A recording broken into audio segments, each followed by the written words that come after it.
ജയ് ഭീം, നമോ ബുദ്ധായ. വന്നിരിക്കുന്ന എല്ലാ മാന്യ വ്യക്തികൾക്കും എൻ്റെ ജയ് ഭീം. നമ്മൾ ഇന്നത്തെ ടോപ്പിക്ക് ബാബാ സാഹിബിന് കുറച്ചുകൂടി സമയം കിട്ടിയിരുന്നെങ്കിൽ, അല്ലെങ്കിൽ കുറച്ചുകൂടി ആയുസ് കിട്ടിയിരുന്നെങ്കിൽ എന്തൊക്കെയാവുമായിരുന്നു അദ്ദേഹം ചെയ്യുക എന്നതാണ്. അതായത് നമ്മൾ അതിനെ ഒന്ന് അദ്ദേഹത്തിൻ്റെ ആ ഒരു യാത്രയെ, അല്ലെങ്കിൽ അദ്ദേഹത്തിൻ്റെ ആ ഒരു ഗ്രാജുവലായിട്ടുള്ള, അല്ലെങ്കിൽ ക്രമേണ അദ്ദേഹത്തിന് വന്ന ആ ഒരു പാതയെ, ആ ട്രാജക്ടറിയെ നമ്മൾ ഒന്നും കൂടെ ഒന്ന് എക്സ്ട്രാപ്പൊളേറ്റ് ചെയ്യുകയാണെങ്കിൽ, അല്ലെങ്കിൽ ഒന്നുകൂടെ എക്സ്റ്റെൻഡ് ചെയ്യുകയാണെങ്കിൽ, അതിനെ തന്നെ നമ്മൾ മുമ്പോട്ട് ഒന്നുകൂടെ നമ്മൾ കാണുകയാണെങ്കിൽ, അദ്ദേഹം പിന്നീടുള്ള ഒരു കുറച്ച് വർഷങ്ങൾ കൂടി അദ്ദേഹത്തിന് കിട്ടിയിരുന്നെങ്കിൽ അദ്ദേഹം എന്തൊക്കെ ചെയ്യുമായിരുന്നു എന്ന് നമ്മളൊന്ന് ആലോചിക്കുകയാണ്. അത് ആലോചിക്കാൻ ഒരു പ്രത്യേക കാരണമുണ്ട്. കാരണം അദ്ദേഹം പൂർത്തിയാക്കാതെ വെച്ചിട്ട് പോയ കാര്യങ്ങൾ പിന്നെ ചെയ്യേണ്ടത് നമ്മളാണ്. അതുകൊണ്ട് തന്നെ അദ്ദേഹം എന്തൊക്കെ ചെയ്യുമായിരുന്നു എന്ന് നമ്മൾ ആലോചിക്കേണ്ടത് വളരെ പ്രധാനമാണ്. കാരണം ആ പാതയിലാണ് നമ്മൾ പിന്നെ ബാക്കി കൂടി അതിനെ കൊണ്ടുപോകേണ്ടത്. അദ്ദേഹത്തിന്റെ ആ മൊത്തം പ്രയത്നത്തെ, അല്ലെങ്കിൽ അദ്ദേഹത്തിന്റെ ആ മൊത്തം മിഷനെ അദ്ദേഹം സാധാരണഗതിയിൽ നമുക്ക് എല്ലാവർക്കും അറിയാവുന്നതുപോലെ അദ്ദേഹം വിശേഷിപ്പിച്ചിരിക്കുന്നത് കാരവൻ എന്ന് പറയുന്ന ഒരു വാക്കുകൊണ്ടാണ്, അല്ലെങ്കിൽ സാർത്ഥവാഹക സംഘം. ഈ കാരവൻ ഞാൻ ഇവിടം വരെ വളരെ ബുദ്ധിമുട്ടി, പണിപ്പെട്ട്, കഷ്ടപ്പെട്ട് ഞാൻ ഇവിടം വരെ കൊണ്ട് എത്തിച്ചു. ഇനി അത് മുമ്പോട്ട് കൊണ്ടുപോകാൻ പറ്റിയില്ലെങ്കിൽ നിങ്ങളിത് പുറകോട്ട് കൊണ്ടുപോകരുത് എന്നാണ് അദ്ദേഹം പറഞ്ഞത്. അപ്പൊ അതൊരു അവസാന സമയത്തെ അദ്ദേഹത്തിന്റെ ഒരു മെസ്സേജാണ്. അപ്പോൾ അത് അദ്ദേഹം ഒന്നുകൂടെ അതിനെ മുമ്പോട്ടേക്ക് കൊണ്ടുപോകുമായിരുന്നെങ്കിൽ അതെങ്ങോട്ടായിരിക്കും യാത്ര ചെയ്യുക, അല്ലെങ്കിൽ ആ ഒരു മിഷൻ മുമ്പോട്ട് എങ്ങനെയാണ് പോവുക എന്നത് ബാബാ സാഹിബിന്റെ ഫോളോ ചെയ്യുന്ന നമ്മളെ സംബന്ധിച്ചിടത്തോളം വളരെ പ്രധാനമാണ്. നമ്മൾ ഒരാളെ അംബേദ്കറേറ്റ് എന്ന് വിശേഷിപ്പിക്കുന്നത് അംബേദ്കറുടെ ആശയങ്ങളോട് മനസ്സുകൊണ്ട് ചേരുകയും അതിനുവേണ്ടി പ്രവർത്തിക്കുകയും ചെയ്യുന്നവരെയാണ് നമ്മൾ അംബേദ്കറേറ്റ് എന്ന് പറയുന്നത്. അദ്ദേഹത്തിന്റെ പാതയിൽ നിന്ന് വ്യത്യസ്ത പാതകളിലേക്ക് പോകുന്നവരെ നമുക്ക് അംബേദ്കറേറ്റ് എന്ന് വിശേഷിപ്പിക്കാൻ പറ്റില്ല. അവര് അടിച്ചമർത്തപ്പെട്ട സമൂഹത്തിന് വേണ്ടി അവരാലാവുന്ന കാര്യങ്ങൾ ചെയ്യുന്നവർ എന്ന് മാത്രമേ നമുക്ക് അവരെ പറ്റി പറയാൻ പറ്റുള്ളൂ. പക്ഷേ അംബേദ്കറേറ്റ് എന്ന് പറയുമ്പോൾ അംബേദ്കറുടെ ആശയങ്ങളുമായിട്ട് തന്നെ മുമ്പോട്ടേക്ക് പോകുന്നവരെയാണ് നമ്മൾ അംബേദ്കറേറ്റ് എന്ന് പറയുന്നത്. അതല്ലാത്ത ആക്ടിവിസ്റ്റുകളും നമ്മുടെ ഇടയിലുണ്ട്. അംബേദ്കറേറ്റ് ആശയങ്ങളിൽ കൂടി അല്ലാതെ മുമ്പോട്ട് പോകുന്നവരും ഉണ്ട്. അപ്പൊ നമ്മള് ഒരു അംബേദ്കറേറ്റ് പാതയിൽ തന്നെ പോകാനാണ് ആഗ്രഹിക്കുന്നത്. അതുകൊണ്ട് തന്നെ അംബേദ്കർ എന്തായിരിക്കും ചെയ്യുക എന്നാണ് നമ്മൾ ആലോചിക്കുന്നത് ഇവിടെ. അപ്പോ അദ്ദേഹത്തിന്റെ ആ കാരവൻ അദ്ദേഹം എവിടെ വരെ കൊണ്ടെത്തിച്ചു, അത് നമ്മൾ ആദ്യം നോക്കേണ്ടത് ആവശ്യമാണ്. കാരണം അതിന്റെ തുടർച്ചയാണ് നമുക്ക് മുമ്പോട്ടേക്ക് ചെയ്യാനുള്ളത്. അപ്പൊ അദ്ദേഹം 1956 ഒക്ടോബർ 14 ബുദ്ധമതത്തിലേക്ക് 3 ലക്ഷത്തിൽ പരം അനുയായികളെ കൊണ്ട് അദ്ദേഹം തിരിച്ചു പോവുകയാണ് ചെയ്തത്. നമ്മുടെ പേരന്റ് റിലീജിയനിലേക്ക് അദ്ദേഹം തിരിച്ചു പോവുകയാണ് ചെയ്തത്. സാധാരണഗതിയിൽ പറയുന്ന ഒരു വാക്ക് ഖർവാപ്പസി എന്നാണ്. അപ്പൊ അങ്ങനെ ഒരു ഖർവാപ്പസിയാണ് അദ്ദേഹം അന്ന് നടത്തിയത്. കാരണം ചരിത്രപരമായി ബുദ്ധമതത്തിന്റെ ഫോളോവേഴ്സ് ആയിരുന്ന, വക്താക്കളായിരുന്ന, അതിന്റെ ആർഡന്റ് ഫോളോവേഴ്സ് ആയിരുന്ന, അല്ലെങ്കിൽ അതിന്റെ ഏറ്റവും തീക്ഷ്ണമായ രീതിയിൽ, അല്ലെങ്കിൽ അതിനോട് ഏറ്റവും തീവ്രമായ രീതിയിൽ അതിനോട് മുമ്പോട്ട് പോയിക്കൊണ്ടിരുന്ന ഒരു ജനതയ്ക്കാണ് ഇന്ത്യയിൽ ഏറ്റവും കൂടുതൽ അടിമത്തം അനുഭവിക്കേണ്ടി വന്നത്. കാരണം മതപരമായ ഒരു സംഘർഷം, അല്ലെങ്കിൽ ഒരു ഫൈറ്റിന്റെ ഫലമായിട്ട് ഈ ഒരു വിഭാഗം പല രീതിയിലായി പിന്നോക്കം പോവുകയും അവർ കൊടിയ അടിച്ചമർത്തലുകൾക്കും പീഡനങ്ങൾക്കും മനുഷ്യാവകാശ നിഷേധങ്ങൾക്കും വിധേയമായ ഒരു ജനതയാണ്. ബുദ്ധന്റെ ആശയങ്ങൾ, അതായത് അദ്ദേഹത്തിന്റെ ട്രൂ ധമ്മ, അതായത് ഒറിജിനൽ ധമ്മ പ്രചരിപ്പിക്കണമെന്ന് നിർബന്ധമുണ്ടായിരുന്ന ഒരു ജനതയാണ് അവർ. അതുകൊണ്ട് തന്നെയാണ് അവരുടെ വിദ്യാഭ്യാസം നിഷേധിക്കപ്പെട്ടത്. മറ്റാർക്കും വിദ്യാഭ്യാസം ഇതുപോലെ നിഷേധിക്കുന്ന ഒരവസ്ഥയിലേക്ക് പോയില്ല. അതുപോലെ തന്നെ വഴി നടക്കാനുള്ള അവകാശം, അതായത് സഞ്ചാര സ്വാതന്ത്ര്യം, അവരുടെ തന്നെ പഴയ വിഹാരങ്ങൾ പിടിച്ചടക്കി ക്ഷേത്രങ്ങളാക്കി കഴിഞ്ഞപ്പോൾ അതിന്റെ പരിസരത്തോടു കൂടി നമുക്ക് അപ്രോച്ച് ചെയ്യാൻ പറ്റാത്ത അവസ്ഥ, അതിനകത്തേക്ക് കയറാൻ പറ്റാത്ത അവസ്ഥ, ആയുധങ്ങൾ കയ്യിൽ വെക്കാൻ പറ്റാത്ത അവസ്ഥ, ഭൂമി കൈവശം വെക്കാൻ പറ്റാത്ത അവസ്ഥ, അങ്ങനെ ഏറ്റവും വലിയ മാർജിനലൈസേഷൻ ഈ ജനതയ്ക്ക് അനുഭവിക്കേണ്ടി വന്നിട്ടുണ്ട്. അപ്പൊ അതുകൊണ്ട് തന്നെ ഏതാണ് പേരന്റ് റിലീജിയൻ എന്നുള്ളത് വളരെ വ്യക്തമായിരുന്നു അദ്ദേഹത്തിന്. അതുകൊണ്ട് തന്നെയാണ് അതിലേക്ക് അദ്ദേഹം ആ ജനതയെ തിരിച്ചു കൊണ്ടുപോയത്. അതിന് ചില കാരണങ്ങളുണ്ട്. അദ്ദേഹം ഭരണഘടന എഴുതുമ്പോൾ അദ്ദേഹം പറയുന്നത് ഇതിലെ മൂല്യങ്ങളൊക്കെ, അതായത് സമത്വം, സ്വാതന്ത്ര്യം, സാഹോദര്യം എന്നീ മൂല്യങ്ങൾ, അതിന്റെ പ്രിയാമ്പിളിൽ തന്നെ എഴുതിയിരിക്കുന്ന ഈ മൂല്യങ്ങൾ ഞാൻ ഫ്രഞ്ച് റവല്യൂഷനിൽ നിന്നല്ല എടുത്തത്. പലരും പറയുന്നു അത് ഫ്രഞ്ച് റവല്യൂഷനിൽ നിന്നാണെന്ന്. പക്ഷെ ഞാൻ ഫ്രഞ്ച് റവല്യൂഷനിൽ നിന്നല്ല ഇത് എടുത്തിരിക്കുന്നത്. ഞാനിത് എൻ്റെ ഗുരുവായ ബുദ്ധനിൽ നിന്നാണ്.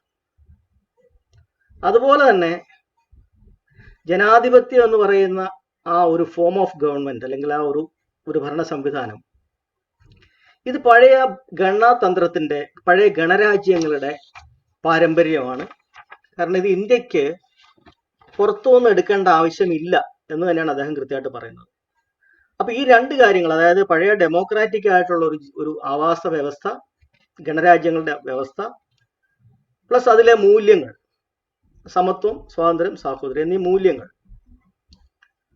അത് തിരിച്ചു കൊണ്ടുവരണം എന്നുള്ള ആഗ്രഹത്തോടു കൂടിയാണ് അദ്ദേഹം ഭരണഘടനയ്ക്കകത്ത് അത് എഴുതുന്നത്. അപ്പൊ അതിന് സഹായകമാകുന്ന രീതിയിലുള്ള ഒരു സാമൂഹിക ഫിലോസഫിയും കൂടി ആയിരിക്കണം ആ രാജ്യത്തെ ജനത പിന്തുടരേണ്ടത്. അപ്പോൾ ആ ഒരു ഉദ്ദേശത്തോടു കൂടിയാണ് അദ്ദേഹം എന്തായാലും ഒരു കാരണവശാലും ഹിന്ദുമതത്തിൽ നിൽക്കില്ല എന്ന് പറഞ്ഞതിന്റെ പ്രധാനപ്പെട്ട കാരണം അതാണ്. കാരണം ഭരണഘടനയിൽ കൊടുത്തിരിക്കുന്ന മൂല്യങ്ങൾ സമത്വം, സ്വാതന്ത്ര്യം, സാഹോദര്യം, സാമൂഹിക നീതി തുടങ്ങിയ കാര്യങ്ങളാണ്. അപ്പൊ അതിന് വിരുദ്ധമായ ഒരു നിലപാടിലേക്ക് അദ്ദേഹത്തിന് പിന്നെ തുടരാൻ പറ്റത്തില്ല.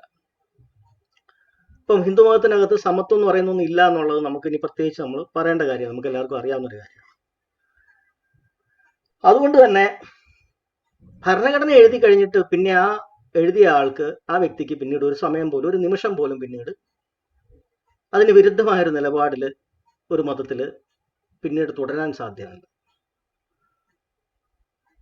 അതുകൊണ്ടാണ് അദ്ദേഹം ആ നിലപാടുമായി, അതായത് ഭരണഘടനയിലെ അതേ നിലപാടുകളുമായി ഏറ്റവും പൊരുത്തപ്പെടുന്ന, അല്ലെങ്കിൽ ഏറ്റവും സാദൃശ്യമുള്ള, താദാത്മ്യമുള്ള പേരന്റ് റിലീജിയനിലേക്ക് അദ്ദേഹം പോകുന്നു. അതുകൊണ്ട് തന്നെ ആ റിലീജിയൻ, അല്ലെങ്കിൽ ആ ഒരു മതം ഇന്ത്യയിൽ ഇല്ലാഞ്ഞിട്ട് തന്നെ അദ്ദേഹം അതിനെ പിന്നീട് രണ്ടാമത് റീക്രിയേറ്റ് ചെയ്യുകയാണ് ചെയ്യുന്നത്.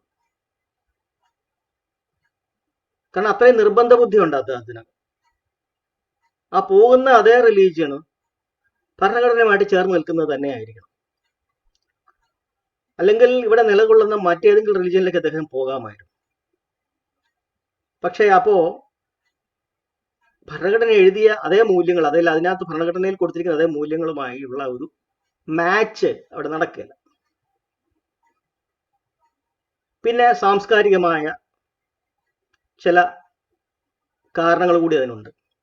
കാരണം അത് അദ്ദേഹം പറഞ്ഞിട്ടുണ്ട്, ഇന്ത്യയുടെ ചരിത്രം എന്ന് പറയുന്നത് നമുക്കറിയാവുന്നതുപോലെ എഴുതപ്പെട്ട ചരിത്രം ഏറെക്കുറെ സൈന്ധവ നാഗരികത, സിന്ധു നാഗരികതയുമായിട്ട് അവിടെ തൊട്ടാണ് നമ്മൾ തുടങ്ങുന്നത്. അപ്പൊ അവിടം തൊട്ടേ ഉള്ള ഒരു ഫൈറ്റാണ് ബൗദ്ധവും ബ്രാഹ്മണവും തമ്മിൽ. സൈന്ധവ നാഗരികത നശിപ്പിക്കപ്പെടുന്നത് ആദ്യത്തെ പ്രതിവിപ്ലവമാണ്, ബ്രാഹ്മണത്തിന്റെ പ്രതിവിപ്ലവം. അങ്ങനെ ആ പൂർവ്വ ബുദ്ധ പരമ്പരയുടെ ദർശനങ്ങളും പൂർവ്വ ബുദ്ധന്മാരെ പറ്റിയുള്ള ഓർമ്മകളും വിശദാംശങ്ങളും എല്ലാം ഇന്ത്യയിൽ നിന്ന് മാഞ്ഞു പോവുകയാണ്. പിന്നീടാണ് ഒടുവിലത്തെ 28ാമത്തെ ബുദ്ധനായ ഗൗതമൻ വരുന്നത് തിരിച്ചു പിടിക്കുന്നു. അത് അശോകന്റെ കാലം വരെ തുടരുന്നു. അതിനുശേഷം അതിനെ പിന്നെയും പുഷ്യമിത്ര സുംഗന്റെ കാലത്ത് പ്രതിവിപ്ലവം നടത്തി അതിനെ പിന്നെയും പരാജയപ്പെടുത്തുന്നു. അതിനുശേഷം പിന്നെയും ബാബാ സാഹബ് അതിനെ തിരിച്ചു കൊണ്ടുവരികയാണ്. അപ്പൊ അതിനുശേഷമാണ്, അതുകൊണ്ടാണ് അദ്ദേഹം പറയുന്നത് ഇനി ഇതിനെ ഹിന്ദുരാഷ്ട്രമാക്കി മാറ്റരുത് എന്ന് പറയുന്നത്. അപ്പൊ ആ ഒരു പ്രതിവിപ്ലവത്തിന്റെ അവസ്ഥയിലാണ് ഇപ്പൊ സത്യം പറഞ്ഞാൽ നമ്മൾ നിൽക്കുന്നത്. ഹിന്ദുരാഷ്ട്രമാക്കാൻ ഉള്ള ആ ഒരു പ്രതിവിപ്ലവം നടന്നുകൊണ്ടിരിക്കുകയാണ്. ഏറെക്കുറെ ആ ഒരു ഹിന്ദുരാഷ്ട്രമാക്കുന്നതിന്റെ ഏറ്റവും അടുത്താണ് അവർ നിൽക്കുന്നത്. അപ്പൊ 3ാമത്തെ പ്രതിവിപ്ലവമാണ് ഇപ്പൊ നടക്കാൻ പോകുന്നത്. ഒരു 400 സീറ്റുകൾക്ക് മുകളിൽ കിട്ടിയിരുന്നെങ്കിൽ ഭരണഘടനയും കൂടെ മാറ്റിക്കഴിഞ്ഞാൽ പൂർണ്ണമായിട്ടും ഇന്ത്യയെ ഹിന്ദുരാഷ്ട്രമായിട്ട് പ്രഖ്യാപിക്കാൻ അവർക്ക് പിന്നെ ബുദ്ധിമുട്ടൊന്നുമില്ല. പക്ഷേ എന്തോ കുറച്ച് ആളുകൾക്കെങ്കിലും അതൊരു ഉൾവിളി ഉണ്ടായി, അല്ലെങ്കിൽ അവർക്ക് കാര്യങ്ങൾ തിരിച്ചറിയാൻ പറ്റി. അതുകൊണ്ട് പ്രത്യേകിച്ച് നോർത്ത് ഇന്ത്യയിലെ UP-യിലെയൊക്കെ ജനങ്ങൾ മാറി ചിന്തിച്ചത് കൊണ്ടാണ് ആ 400 സീറ്റ് എന്ന് പറയുന്ന ആ ഒരു ലക്ഷ്യം നടക്കാതെ പോയത്. കാരണം ഒരു കോൺസ്റ്റിറ്റ്യൂഷനും കൂടി അനുകൂലമാക്കിയാൽ മാത്രമേ ഹിന്ദുരാഷ്ട്രത്തിന്റെ ഡിക്ലറേഷൻ അല്ലെങ്കിൽ അതിന്റെ പ്രഖ്യാപനം അവർക്ക് നടത്താൻ പറ്റും. കോൺസ്റ്റിറ്റ്യൂഷൻ ബൗദ്ധ അല്ലെങ്കിൽ ബുദ്ധ മൂല്യങ്ങൾ വെച്ചുകൊണ്ടൊരു കോൺസ്റ്റിറ്റ്യൂഷൻ നിലനിർത്തിക്കൊണ്ട് ഹിന്ദുരാഷ്ട്രത്തിനെ അവർക്ക് പ്രഖ്യാപിക്കാൻ പറ്റില്ല. അപ്പൊ ഇനിയുള്ള ഏക തടസ്സം എന്ന് പറയുന്നത് കോൺസ്റ്റിറ്റ്യൂഷനാണ്. ആ ഒരു അവസ്ഥയിലാണ് നമ്മൾ, ബാബാ സാഹബ് ഉണ്ടായിരുന്നെങ്കിൽ ആ പോരാട്ടത്തെ അദ്ദേഹം എങ്ങനെ മുമ്പോട്ട് കൊണ്ടുപോകുമായിരുന്നു എന്ന് നമ്മൾ ആലോചിക്കുന്നത്. കാരണം ബാബാ സാഹബ് പറഞ്ഞിട്ടുണ്ട് ഇന്ത്യയുടെ ചരിത്രം എന്ന് പറയുന്നത് ബ്രാഹ്മണവും ബൗദ്ധവും തമ്മിലുള്ള ഫൈറ്റാണ്. അപ്പൊ അതിന്റെ ലാസ്റ്റത്തെ ഫൈറ്ററാണ് ബാബാ സാഹബ്. അപ്പൊ ആ ഫൈറ്റ് ഇനി മുമ്പോട്ടേക്ക് കൊണ്ടുപോകേണ്ടത് ബാബാ സാഹബിന്റെ പിന്തുടർച്ചക്കാർ അല്ലെങ്കിൽ ഫോളോവേഴ്സ് എന്ന് പറയുന്ന ആൾക്കാരാണ്, അംബേദ്കറൈറ്റുകൾ എന്ന് പറയുന്ന ആൾക്കാർ. അദ്ദേഹം പറയുന്ന പ്രധാനപ്പെട്ട കുറച്ച് വാചകങ്ങളുണ്ട്. അദ്ദേഹം ബർമയില് റങ്കൂണിലെ ബൗദ്ധ ശാസന കൗൺസിലിന് മുൻപാകെ അദ്ദേഹം മുമ്പോട്ട് വെക്കുന്ന ഒരു പ്രബന്ധമുണ്ട്, ഇന്ത്യയെ ബൗദ്ധമയമാക്കാനുള്ള ബ്ലൂ പ്രിന്റ് എന്നാണ് പറയുന്നത്. അദ്ദേഹത്തിന് ഇന്ത്യയെ ബൗദ്ധമയമാക്കണം. അദ്ദേഹത്തിന്റെ സെക്രട്ടറിയായ നാനക് ചന്ദ് റട്ടൂനോട് അദ്ദേഹം പറയുന്നത് എനിക്കൊരു 5 വർഷം കൂടെ കിട്ടിയാൽ മതി, ഞാൻ ഇന്ത്യയെ ബൗദ്ധമയമാക്കും എന്നാണ് പറയുന്നത്. അപ്പൊ അതിനുള്ള ബ്ലൂ പ്രിന്റുകളാണ് അദ്ദേഹം തയ്യാറാക്കിയത്. അയൽ രാജ്യങ്ങളിലെല്ലാം ബൗദ്ധ സംസ്കാരം നിലവിലുണ്ട്, പല രീതിയിൽ ഏറിയും കുറഞ്ഞു ആണെങ്കിലും ബർമയിലും ശ്രീലങ്കയിലും നേപ്പാളിലും ചൈനയിലും കുറച്ചൊക്കെ പാകിസ്ഥാനിലും എല്ലാ സ്ഥലങ്ങളിലും ഇന്ത്യയായിട്ട് ചുറ്റും കിടക്കുന്ന ഭൂട്ടാനിലും ഒക്കെ എല്ലാ രാജ്യങ്ങളിലും ബൗദ്ധ സംസ്കാരത്തിന്റെ അവശേഷിപ്പുകളുണ്ട്.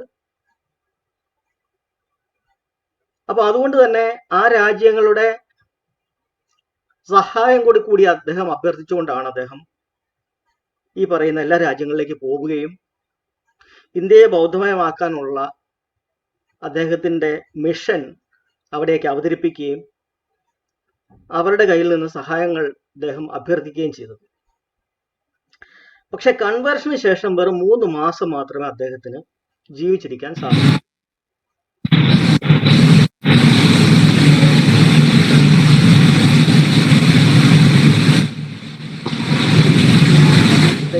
രഞ്ജിത്ത്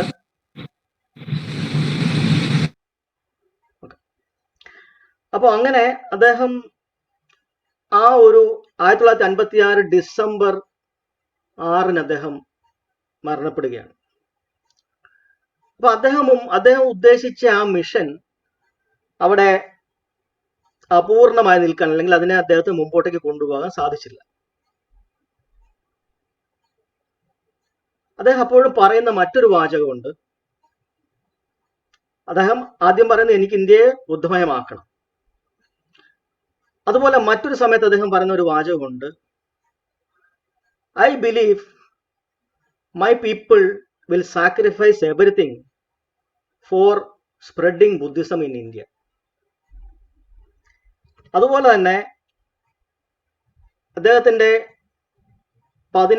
ഇംഗ്ലീഷിലെ 17ാമത്തെ വോളിയത്തില്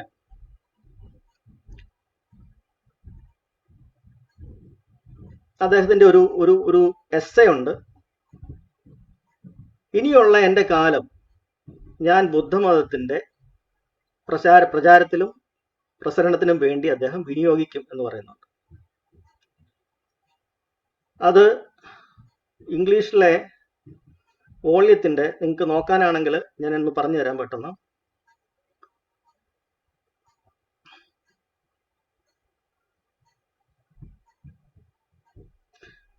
നൂറ്റി 21ാമത്തെ എസ്സേ ആണ് 17ാമത്തെ വോള്യത്തില് പാർട്ട് 3 121ാമത്തെ എസ്സേ ആണ്. I shall devote rest of my life to the revival and spread of Buddhism എന്ന് പറയും. അതായത് എൻ്റെ ഇനിയുള്ള ബാക്കി ജീവിതം ബുദ്ധിസത്തിന്റെ റിവൈവലിനും അതിൻ്റെ പുനരാവിഷ്കരണത്തിനും പുനരുദ്ധാരണത്തിനും അതിൻ്റെ സ്പ്രെഡിനും അതിൻ്റെ പ്രസരണത്തിനുമായിട്ട് വിനിയോഗിക്കുന്ന പറയാം. അപ്പൊ ഈ രണ്ട് കാര്യങ്ങൾ അദ്ദേഹം പറയുമ്പോൾ അദ്ദേഹത്തിന്റെ ലക്ഷ്യം എങ്ങോട്ടാണ്, അദ്ദേഹം എന്താണ് ഉദ്ദേശിച്ചിരുന്നത് എന്ന് നമുക്ക് വളരെ വ്യക്തമായിട്ട് മനസ്സിലാവും. അതിൽ ആ ക്യാരവനെ എങ്ങോട്ടാണ് അദ്ദേഹം കൊണ്ടുപോകാൻ ഉദ്ദേശിച്ചിരുന്നത് എന്ന് നമുക്ക് കൃത്യമായിട്ട് മനസ്സിലാവും. അപ്പൊ അതിനെ ഇനി നമ്മൾ മുന്നോട്ട് വലിക്കുകയാണെങ്കിൽ എങ്ങോട്ടാണ് അത് വലിക്കേണ്ടത്, എങ്ങോട്ടാണ് അതിനെ കൊണ്ടുപോകേണ്ടതെന്ന് വളരെ വ്യക്തമാണ്.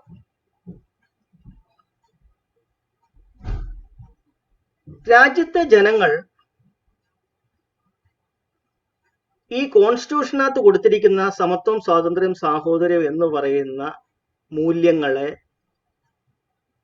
ഫോളോ ചെയ്യുന്നില്ല എങ്കിൽ അവർ മറ്റൊരു സോഷ്യൽ ഫിലോസഫിയാണ് അവർ ഫോളോ ചെയ്യുന്നതെങ്കിൽ, ഉദാഹരണത്തിന് ഹിന്ദു മതത്തിനെയാണ് അവർ ഫോളോ ചെയ്യുന്നതെങ്കിൽ സമത്വം ഇല്ലാത്ത ഒരു മതത്തിന് വേണ്ടിയാണ് അവർ നിലകൊള്ളുന്നത്. കോൺസ്റ്റിറ്റ്യൂഷൻ ആകട്ടെ സമത്വത്തിന് വേണ്ടിയാണ് നിലകൊള്ളുന്നത്. അപ്പൊ കോൺസ്റ്റിറ്റ്യൂഷൻ സമത്വത്തിന് വേണ്ടി നിലകൊള്ളുകയും രാജ്യത്തെ ജനങ്ങൾ സമത്വത്തിന് വേണ്ടി അല്ലാതെ അസമത്വത്തിന് വേണ്ടി നിലകൊള്ളുകയും ചെയ്യുമ്പോൾ കോൺസ്റ്റിറ്റ്യൂഷൻ ഒറ്റപ്പെട്ടു പോകും. അപ്പൊ അതാണ് ഇപ്പൊ ഇന്ത്യയിൽ സംഭവിച്ചുകൊണ്ടിരിക്കുന്നത്. കോൺസ്റ്റിറ്റ്യൂഷൻ അപകടത്തിലായി പോകുന്നത്, ദുർബലമായി പോകുന്നത് ജനങ്ങളുടെ സപ്പോർട്ട് ഇല്ലാത്തത് കൊണ്ടാണ്. കോൺസ്റ്റിറ്റ്യൂഷൻ മുമ്പോട്ട് വെക്കുന്ന ആശയങ്ങളെ അല്ല ജനങ്ങൾ പിന്തുടരുന്നത്.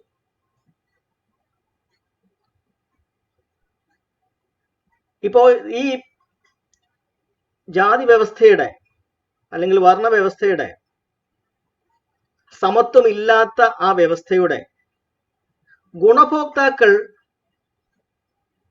അങ്ങനെ ഒരു നിലപാടെടുക്കുന്നതിനകത്ത് നമുക്ക് തെറ്റ് പറയാൻ പറ്റത്തില്ല. കാരണം ജാതി വ്യവസ്ഥയോ അല്ലെന്നുണ്ടെങ്കിൽ വർണ്ണ വ്യവസ്ഥയോ ഉള്ളതുകൊണ്ട്, അല്ലെങ്കിൽ അസമത്വം ഉള്ളതുകൊണ്ടാണ് അവർക്ക് അതിന്റെ ബെനിഫിറ്റ് കിട്ടുന്നത്. സ്വാഭാവികമായിട്ടും അവർ ആ രീതിയിലെ അവർ മുമ്പോട്ട് പോവുകയുള്ളൂ. കോൺസ്റ്റിറ്റ്യൂഷന്റെ വാല്യൂവിൽ അല്ലെങ്കിൽ കോൺസ്റ്റിറ്റ്യൂഷന്റെ മൂല്യങ്ങളെ അവർ മുമ്പോട്ടേക്ക് ഉയർത്തിപ്പിടിക്കില്ല. അതുകൊണ്ട് അവരിൽ നമ്മൾ പ്രതീക്ഷിക്കുന്നില്ല. പക്ഷേ പിന്നോക്ക വിഭാഗങ്ങളും പട്ടിക വിഭാഗങ്ങളും പട്ടികവർഗ വിഭാഗങ്ങളും ഇതിന്റെ ഗുണഭോക്താക്കളല്ല. ജാതിയുടെ, വർണ്ണത്തിന്റെ, അസമത്വത്തിന്റെ ആ ഒരു വ്യവസ്ഥിതിയുടെ സഫറേഴ്സ് ആണ്, അല്ലെങ്കിൽ അതിന്റെ ദുരിതം അനുഭവിക്കുന്നവരാണ്. അവരെന്തിനാണ് ഭരണഘടനയ്ക്കെതിരായിട്ടുള്ള ഒരു തത്വശാസ്ത്രത്തിൽ, ഒരു ഫിലോസഫിയിൽ അവർ വിശ്വസിക്കുന്നത് എന്തിനാണ്? അവർ സ്വാഭാവികമായിട്ടും ചെയ്യേണ്ടത് ഭരണഘടനയെ സപ്പോർട്ട് ചെയ്യുന്ന ഒരു നിലപാടാണ് അവരെടുക്കേണ്ടത്. പക്ഷേ നമുക്കറിയാവുന്നതുപോലെ പട്ടികജാതി, പട്ടികവർഗ, പിന്നോക്ക വിഭാഗങ്ങളാണ് ഇന്ത്യയിലെ ഭൂരിപക്ഷ ജനത. ആ ഭൂരിപക്ഷ ജനത അസമത്വത്തിന്റെ ഇരകളാണ്, ബലിയാടുകളാണ്. അതേസമയം അവര് ആ അസമത്വത്തിന് വേണ്ടി കൂടുതലായി നിലകൊള്ളുകയും അവർക്ക് സമത്വം കൊടുക്കാമെന്ന് പറയുന്ന കോൺസ്റ്റിറ്റ്യൂഷനെ, ഭരണഘടനയെ അവർ പിന്തുടരാതിരിക്കുകയും ചെയ്തു, അല്ലെങ്കിൽ അതിനെ തള്ളിപ്പറയുകയും ചെയ്തു. പക്ഷെ അത് അവരറിഞ്ഞുകൊണ്ടല്ല ചെയ്യുന്നതെന്നുള്ളതാണ് നമ്മൾ മനസ്സിലാക്കേണ്ടത്. അവരെന്തുകൊണ്ടാണ്, അവർ പോലും അറിയാതെ ഭരണഘടനയ്ക്ക് വിരുദ്ധമായ ഒരു നിലപാടിലാണ് അവരവരുടെ ജീവിതം മുമ്പോട്ട് കൊണ്ടുപോകുന്നത്. എല്ലാ രീതിയിലും ജാതി വ്യവസ്ഥയ്ക്ക് അല്ലെങ്കിൽ അസമത്വത്തിന് സഹായകമായ ഒരു നിലപാടിലാണ് അവർ മുമ്പോട്ടേക്ക് പോകുന്നത്. അപ്പോ അതെന്തുകൊണ്ടാണ് സംഭവിക്കുന്നത് നമ്മൾ മനസ്സിലാക്കുമ്പോൾ ഈ ഭരണഘടനയും അവർ പിന്തുടരുന്ന മതവും തമ്മിൽ ഒരു കോൺഫ്ലിക്റ്റ് ഉണ്ട് എന്ന് അവൻ അറിയുന്നില്ല എന്നുള്ളതാണ് സത്യം. ഹിന്ദു മതത്തിനകത്ത് നിൽക്കുമ്പോൾ തന്നെ ഭരണഘടനയിൽ ഇങ്ങനെ ഓരോരോ കാര്യങ്ങൾ, തുല്യതയ്ക്കുള്ള കാര്യങ്ങൾ പറഞ്ഞിട്ടുണ്ടല്ലോ, ഭരണഘടനയിൽ അങ്ങനെ പറയുന്നുണ്ടല്ലോ, ഭരണഘടനയിൽ ഞങ്ങൾക്ക് തുല്യത പറയുന്നുണ്ടല്ലോ എന്നാണ് അവർ പറയുന്നത്. അതായത് ഒരേ സമയം തുല്യതയ്ക്ക് വേണ്ടി ആഗ്രഹിക്കുകയും തുല്യതയ്ക്ക് വിരുദ്ധമായ ഒരു മതത്തിനെ ഫോളോ ചെയ്യുകയും ചെയ്യുക. ഇതൊരു ഭയങ്കര വിരോധാഭാസമാണ്. തുല്യത വേണമെന്ന് ആഗ്രഹിക്കുന്നുണ്ടെങ്കിൽ തുല്യതയ്ക്ക് വേണ്ടിയിട്ടുള്ള ഒരു മതത്തിനെയാണ് അവർ ഫോളോ ചെയ്യേണ്ടത്. പക്ഷെ ഹിന്ദുമതത്തിൽ നിൽക്കുകയും തുല്യതയ്ക്ക് വേണ്ടി ആഗ്രഹിക്കുകയും ചെയ്യുക എന്ന് പറയുന്നത് ഒരിക്കലും നടക്കാത്ത കാര്യം. നിർഭാഗ്യവശാൽ ഇത് രണ്ടും തമ്മിലുള്ള ഈ കോൺഫ്ലിക്റ്റ്, അല്ലെങ്കിൽ ഇത് രണ്ടും തമ്മിലുള്ള വൈരുദ്ധ്യം ഈ ജനതയെ പറഞ്ഞ് മനസ്സിലാക്കാൻ, അവരെ എഡ്യൂക്കേറ്റ് ചെയ്യാൻ നമ്മുടെ സമൂഹത്തിന് സാധിച്ചിട്ടില്ല, അല്ലെങ്കിൽ നമുക്ക് സാധിച്ചിട്ടില്ല എന്നുള്ളതാണ് ഇതിനകത്തെ ഏറ്റവും ഖേദകരമായ വസ്തുത. അതുകൊണ്ടാണ് ബാബാ സാഹബ് പറഞ്ഞത്, എഡ്യൂക്കേറ്റ് ചെയ്യുക, അവരെ കാര്യങ്ങൾ പറഞ്ഞ് മനസ്സിലാക്കുക. അവരെ ഫോളോ ചെയ്യുന്ന ഈ മതവും അവരാഗ്രഹിക്കുന്ന തുല്യതയും രണ്ടും രണ്ട് ദിശകളിലാണ് പോകുന്നത്. നിങ്ങൾക്ക് തുല്യതയാണ് വേണ്ടതെങ്കിൽ നിങ്ങൾ തുല്യതയ്ക്ക് വേണ്ടി നിലകൊള്ളുന്ന ഒരു ഫിലോസഫിയിലേക്ക് നിങ്ങൾ പോവുക. അതല്ല, അസമത്വം മതി എന്നുണ്ടെങ്കിൽ ശരി, നിങ്ങൾ ഹിന്ദുമതത്തിനെ ഫോളോ ചെയ്യുക. അപ്പൊ ഈ ഒരു രണ്ടും തമ്മിലുള്ള കോൺഫ്ലിക്റ്റ് പറഞ്ഞു കൊടുക്കേണ്ടത് നമ്മുടെ ആവശ്യമാണ്, അല്ലെങ്കിൽ നമ്മുടെ റെസ്പോൺസിബിലിറ്റിയാണ്. കാരണം അംബേദ്കർ ഉണ്ടായിരുന്നെങ്കിൽ അദ്ദേഹം ചെയ്യുമായിരുന്നത് ഈ ദിശയിലേക്കാണ്. ഇന്ത്യയെ ബുദ്ധമയമാക്കണം എന്ന് അദ്ദേഹം പറയുമ്പോൾ ഇന്ത്യയിലെ ജനങ്ങളെ എഡ്യൂക്കേറ്റ് ചെയ്ത്, നിങ്ങൾ ഇപ്പോൾ ഫോളോ ചെയ്യുന്ന ഈ മതം നിങ്ങൾക്ക് തുല്യത തരില്ല എന്നവരെ ബോധ്യപ്പെടുത്തി അവരെ ബുദ്ധമതത്തിലേക്ക്, അല്ലെങ്കിൽ തുല്യതയുടെ ഫിലോസഫിയിലേക്ക് കൊണ്ടുപോകുക എന്നുള്ള ഒരു കാര്യമായിരിക്കും അദ്ദേഹം ചെയ്യുക. അത് തന്നെയാണ് അദ്ദേഹം പറഞ്ഞത്, എനിക്കൊരു 5 വർഷം കൂടെ കിട്ടിയാൽ ഞാൻ ഇന്ത്യയെ ബുദ്ധമയമാക്കും എന്ന് പറയും. അപ്പോൾ അദ്ദേഹത്തിന് ചെയ്യാൻ പറ്റിയില്ലെന്നുണ്ടെങ്കിൽ സ്വാഭാവികമായിട്ടും അദ്ദേഹത്തെ പിന്തുടരുന്ന നമ്മളാണ് ഇനി ആ ദൗത്യം ഏറ്റെടുക്കേണ്ടത്. അതുകൊണ്ട് തന്നെയാണ് അദ്ദേഹം പറയുന്നത്, I believe my people will sacrifice everything for the spread of Buddhism in India എന്ന് പറയുന്നത്. അപ്പൊ വളരെ ക്ലിയർ ആണ്. അദ്ദേഹം കുറച്ച് വർഷങ്ങൾ കൂടി നമ്മുടെ കൂടെ ഉണ്ടായിരുന്നെങ്കിൽ അദ്ദേഹത്തിന്റെ ആ കാരവൻ അദ്ദേഹം ഏത് ദിശയിലേക്കായിരിക്കും കൊണ്ടുപോവുക എന്നുള്ളത് പക്ക ക്ലിയർ ആണ്, പെർഫെക്റ്റ്ലി ക്ലിയർ ആണ്. അപ്പോ ഒരു ചോദ്യം ഉണ്ടാവും, ബുദ്ധിസത്തിനെ, ജാതിയെ എങ്ങനെ നശിപ്പിക്കാൻ പറ്റും, എങ്ങനെ സമത്വം കൊണ്ടുവരാൻ പറ്റും എന്നുള്ള ഒരു ചോദ്യം. സ്വാഭാവികമായി നമ്മൾ ആൾക്കാരോട് സംസാരിക്കാൻ പോകുമ്പോൾ അവർ നമ്മളോട് തിരിച്ചു ചോദിക്കാനുള്ള വളരെ സാധ്യതയുള്ള ഒരു ചോദ്യമാണ്, ബുദ്ധമതത്തിലേക്ക് പോയി കഴിഞ്ഞാൽ ജാതി എങ്ങനെ പോകുന്നുള്ളതിന് എന്താ ഉറപ്പ്? അപ്പൊ അവിടെയാണ് നമ്മൾ ഈ രണ്ട് ഫിലോസഫിയുടെയും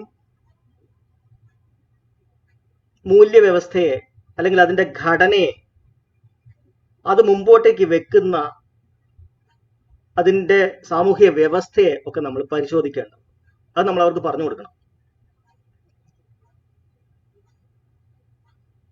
ഹിന്ദുമതത്തിന്റെ ഗ്രന്ഥങ്ങളിനകത്താണ് അതിന്റെ ബൈലോ പറഞ്ഞിരിക്കുന്നത്. അതായത് വർണ്ണങ്ങൾ, ജാതികൾ എന്ന് പറയുന്നത് അതിന്റെ ബൈലോയാണ്, അതിന്റെ ഗ്രന്ഥങ്ങളാണ് അതിന്റെ ബൈലോ. ആ ബൈലോയ്ക്കകത്ത് പറയുന്നതനുസരിച്ച് ആൾക്കാരെ തട്ടായിട്ട് നിർത്തണം, ജാതിയായിട്ട് നിർത്തണം, വർണ്ണങ്ങളായിട്ട് നിർത്തണം എന്ന് തന്നെയാണ് പറയുന്നത്.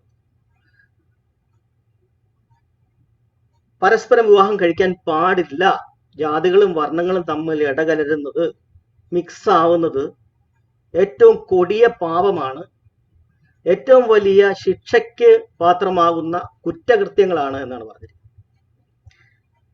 അതാണ് അതിനകത്തെ അതിന്റെ വ്യവസ്ഥയെ അത് മുമ്പോട്ട് വെക്കുന്നത് അങ്ങനെയാണ്. അപ്പൊ അതുകൊണ്ട് തന്നെയാണ് അതിനകത്ത് മാറാൻ പറ്റാത്തത്. തന്നെയുമല്ല, അത് ദൈവീക വചനങ്ങളായിട്ടാണ് അതിനകത്ത് ഉൾപ്പെടുത്തിയിട്ടുള്ളത്. ഏതെങ്കിലും മനുഷ്യൻ പറഞ്ഞിട്ടുള്ള രീതിയിലല്ല അതിനെ ഉൾപ്പെടുത്തിയിട്ടുള്ളത്. എഴുതിയിരിക്കുന്ന മനുഷ്യരാണെങ്കിലും അതിനെ മുമ്പോട്ടേക്ക് അവർ വെച്ചിരിക്കുന്നത് ദൈവിക ദർശനങ്ങളായിട്ടാണ് വെച്ചിരിക്കുന്നത്. അതുകൊണ്ട് തന്നെ ഇനി മനുഷ്യർക്കത് എഴുതി മാറ്റാനുള്ള അതോറിറ്റി ഇല്ല. ഇത് ബാബാസാഹബ് പറയുന്നുണ്ട്. ഹിന്ദു മതത്തിനകത്ത് നവീകരണം നടത്താനോ അതിനകത്ത് തുല്യത വരുത്താനോ നമുക്ക് പറ്റാത്തത്, നമ്മൾ ചെന്ന് ഇടിച്ചു നിൽക്കുന്നത് അല്ലെങ്കിൽ നമ്മൾ വഴിമുട്ടി നിൽക്കുന്നത് ഈ ഒരു പോയിന്റിലാണ്. ഹിന്ദു കോഡ് ബില്ല് കൊണ്ടുവരാൻ നേരത്ത് ബാബാസാഹബ് മുമ്പോട്ട് വെക്കുന്ന ഒരു ഡിമാൻഡ് എന്ന് പറയുന്നത് പൗരോഹിത്യം, പൂജാവിധികളെല്ലാം ചെയ്യുന്ന തന്ത്രികളുടെ, പൂജാരികളുടെ പൗരോഹിത്യം അതെല്ലാവർക്കുമായ ഒരു കോമൺ എഴുത്ത് പരീക്ഷയിലൂടെ നടത്താനാണ് പറയുന്നത്. അങ്ങനെ പറയുമ്പോൾ അത് അവർക്ക് എടുക്കാൻ പറ്റുന്നില്ല, നെഹ്റുവിനൊന്നും എടുക്കാൻ പറ്റുന്നില്ല. കാരണം ഗ്രന്ഥങ്ങളിൽ അങ്ങനെ അല്ല പറഞ്ഞിരിക്കുന്നത്. ഗ്രന്ഥങ്ങളിൽ പറഞ്ഞിരിക്കുന്നത് മുഖത്തു നിന്ന് മാത്രം സൃഷ്ടിക്കപ്പെട്ട ഒരു വർണ്ണത്തിലുള്ള ആൾക്കാർക്ക് മാത്രമാണ് പൗരോഹിത്യം ചെയ്യാനുള്ള യോഗ്യതയും അർഹതയും ഉള്ളൂ. അങ്ങനെ തന്നെയാണ് അതിന്റെ ഫണ്ടമെന്റൽ, അതിന്റെ ഫൗണ്ടേഷൻ നിർമ്മിച്ചിരിക്കുന്നത്. അതുകൊണ്ട് ഒരു അംബേദ്കർ എന്ന് പറഞ്ഞാലോ അല്ലെങ്കിൽ ഒരു നെഹ്റു വിചാരിച്ചാലോ ഇതിനെ മാറ്റാൻ പറ്റില്ല. ഇന്ത്യയിലെ എല്ലാ ബ്രാഹ്മണർ വന്ന് കൂടിയിരുന്ന് ചിന്തിച്ചാലും ഇത് മാറ്റാൻ പറ്റില്ല. അപ്പൊ അതുകൊണ്ടാണ് ബാബാസാഹബ് പറയുന്നത് ഹിന്ദു മതത്തെ ഇനി നവീകരിക്കണം എന്നുണ്ടെങ്കിൽ അതിന്റെ ഗ്രന്ഥങ്ങൾ മുഴുവൻ ചുട്ടുകരിച്ചിട്ട് പുതുതായിട്ട് ഇനി എഴുതേണ്ടി വരും. അത് പോസിബിൾ അല്ല.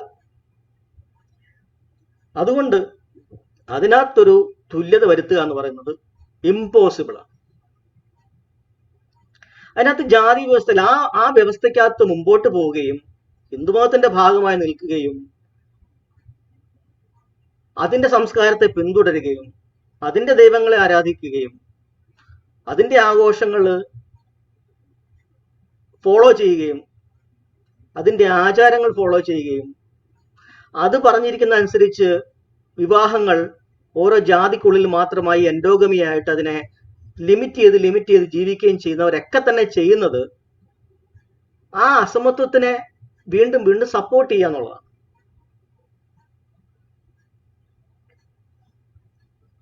അപ്പൊ ഒരിക്കലും അവരാഗ്രഹിക്കുന്ന ഒരു സമത്വം കൊണ്ടുവരാൻ പറ്റില്ല. ബാബാസാഹബ് ഭരണഘടനയ്ക്കകത്ത് എഴുതിയിട്ടുണ്ട് എങ്കിൽ പോലും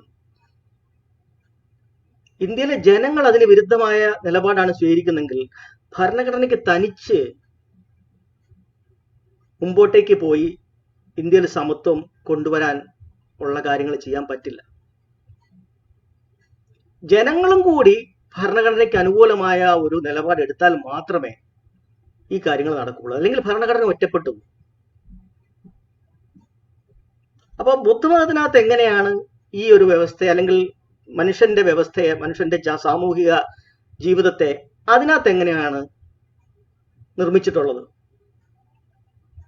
ബുദ്ധന്റെ തന്നെ ആ പ്രവർത്തനങ്ങളെ തന്നെ നമുക്കൊന്ന് ഉറ്റുനോക്കാം. ബുദ്ധൻ ആദ്യം ചെയ്തത് എന്താണ്? സമൂഹത്തിലെ ഏറ്റവും അവഗണിക്കപ്പെട്ട് കിടന്ന ആൾക്കാരെയൊക്കെ തന്നെയാണ് അദ്ദേഹം ഭിക്ഷുക്കളാക്കിയത്. അതായത് ഏറ്റവും താഴ്മയിൽ താഴ്ന്ന ആൾക്കാരെയാണ്, ലോവസ്റ്റ് ഓഫ് ദ ലോ ആൾക്കാരെയാണ് അദ്ദേഹം ഭിക്ഷുക്കളാക്കിയത്. അതിനകത്ത് സോപകൻ എന്ന് പറയുന്ന ഒരു തോട്ടിപ്പണിക്കാരനുണ്ട്, അല്ല തൂപ്പുകാരനുണ്ട്. സുനിതൻ എന്ന് പറയുന്ന ഒരു തോട്ടിപ്പണിക്കാരനുണ്ട്. ഉപാലി എന്ന് പറയുന്ന ക്ഷുരകനുണ്ട്. അമ്രപാലി എന്ന് പറയുന്ന ഒരു ഗണിക അല്ലെങ്കിൽ ഒരു വേശ്യ ഉണ്ട്. പട്ടചാര എന്ന് പറയുന്ന ഒരു ഭ്രാന്ത് പിടിച്ചൊരു സ്ത്രീയുണ്ട്. കിസാഗൗതമി എന്ന് പറയുന്ന മകൻ നഷ്ടപ്പെട്ട ഒരു അമ്മയുണ്ട്. അവരുടെ മാനസികാവസ്ഥ വളരെ ഒരു ഭ്രാന്തിന്റെ വക്കിലെത്തിയ ഒരു സ്ത്രീയാണ്. ഇങ്ങനെ ഏറ്റവും സാധാരണക്കാരായിട്ടുള്ള ആൾക്കാരെയാണ് അദ്ദേഹം ഭിക്ഷുവാക്കുന്നത്.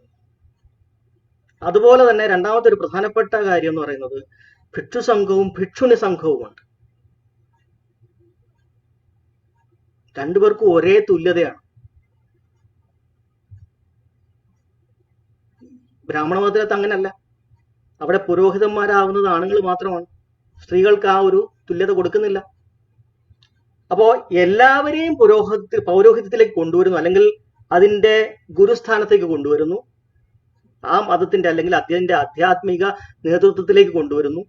അപ്പൊ അത് ബ്രാഹ്മണ മതം പറയുന്നതിന് നേരെ വിപരീതമാണ്. ബ്രാഹ്മണ മതം ബ്രാഹ്മണരായിട്ടുള്ളവർക്ക് മാത്രമാണ് അതിന്റെ ആധ്യാത്മിക നേതൃത്വത്തിലേക്ക് വരാനുള്ള അർഹതയുള്ളൂ. ഇവിടെ നേരെ തിരിച്ച് എല്ലാ ആൾക്കാർക്കും ആധ്യാത്മിക നേതൃത്വത്തിലേക്ക് വരാനുള്ള സാധ്യതയുണ്ട്. അവിടെ സ്ത്രീകളെ വിവേചനം ചെയ്ത് മാറ്റി നിർത്തുന്നു, ഇവിടെ സ്ത്രീകളെ കൂടി ഭിക്ഷുണികളാക്കുന്നു. അപ്പൊ രണ്ട് കാര്യങ്ങളായി.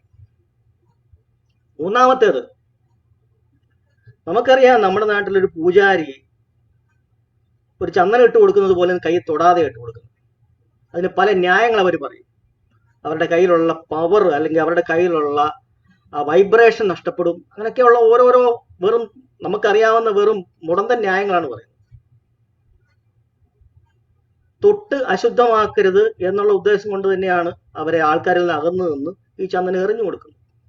അതേസമയം ഭിക്ഷുക്കൾ സ്വന്തമായിട്ട് ഭക്ഷണം ഉണ്ടാക്കാൻ പാടില്ല എന്നുള്ളതാണ് നിയമം.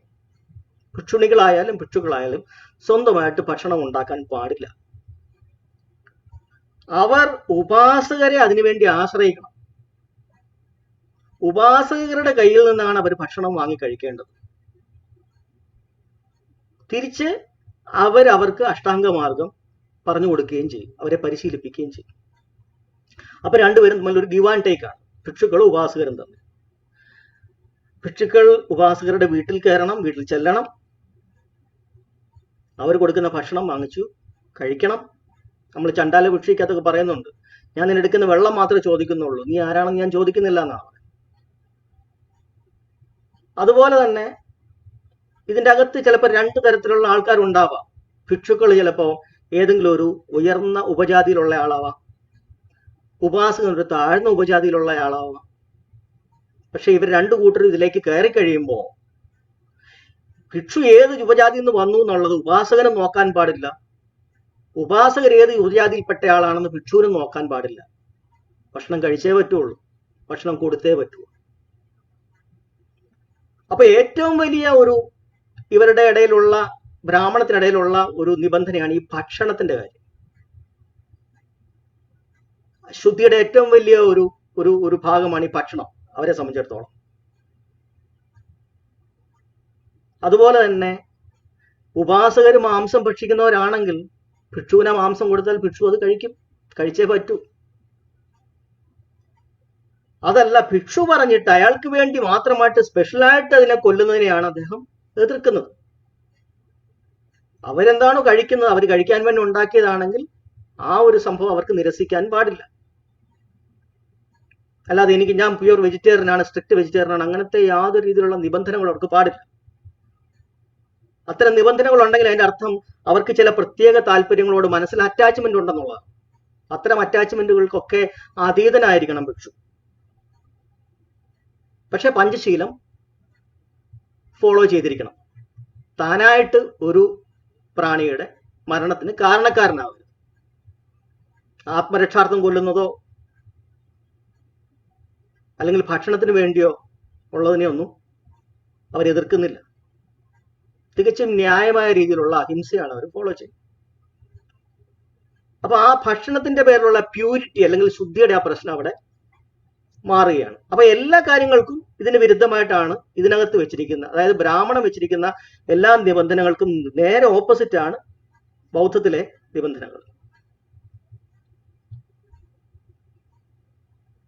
അപ്പോ ഈ രീതിയിൽ അവർ പരസ്പരം അങ്ങോട്ടും ഇങ്ങോട്ടും ഇടപഴകുകയും പെരുമാറുകയും എല്ലാ ആൾക്കാർക്കും ബൗദ്ധ സംഘത്തിലേക്ക് ഉയർത്തി അതിന്റെ ഏറ്റവും ആധ്യാത്മിക നേതൃത്വത്തിലേക്ക് എത്താനും പറ്റും എന്ന് പറയുമ്പോൾ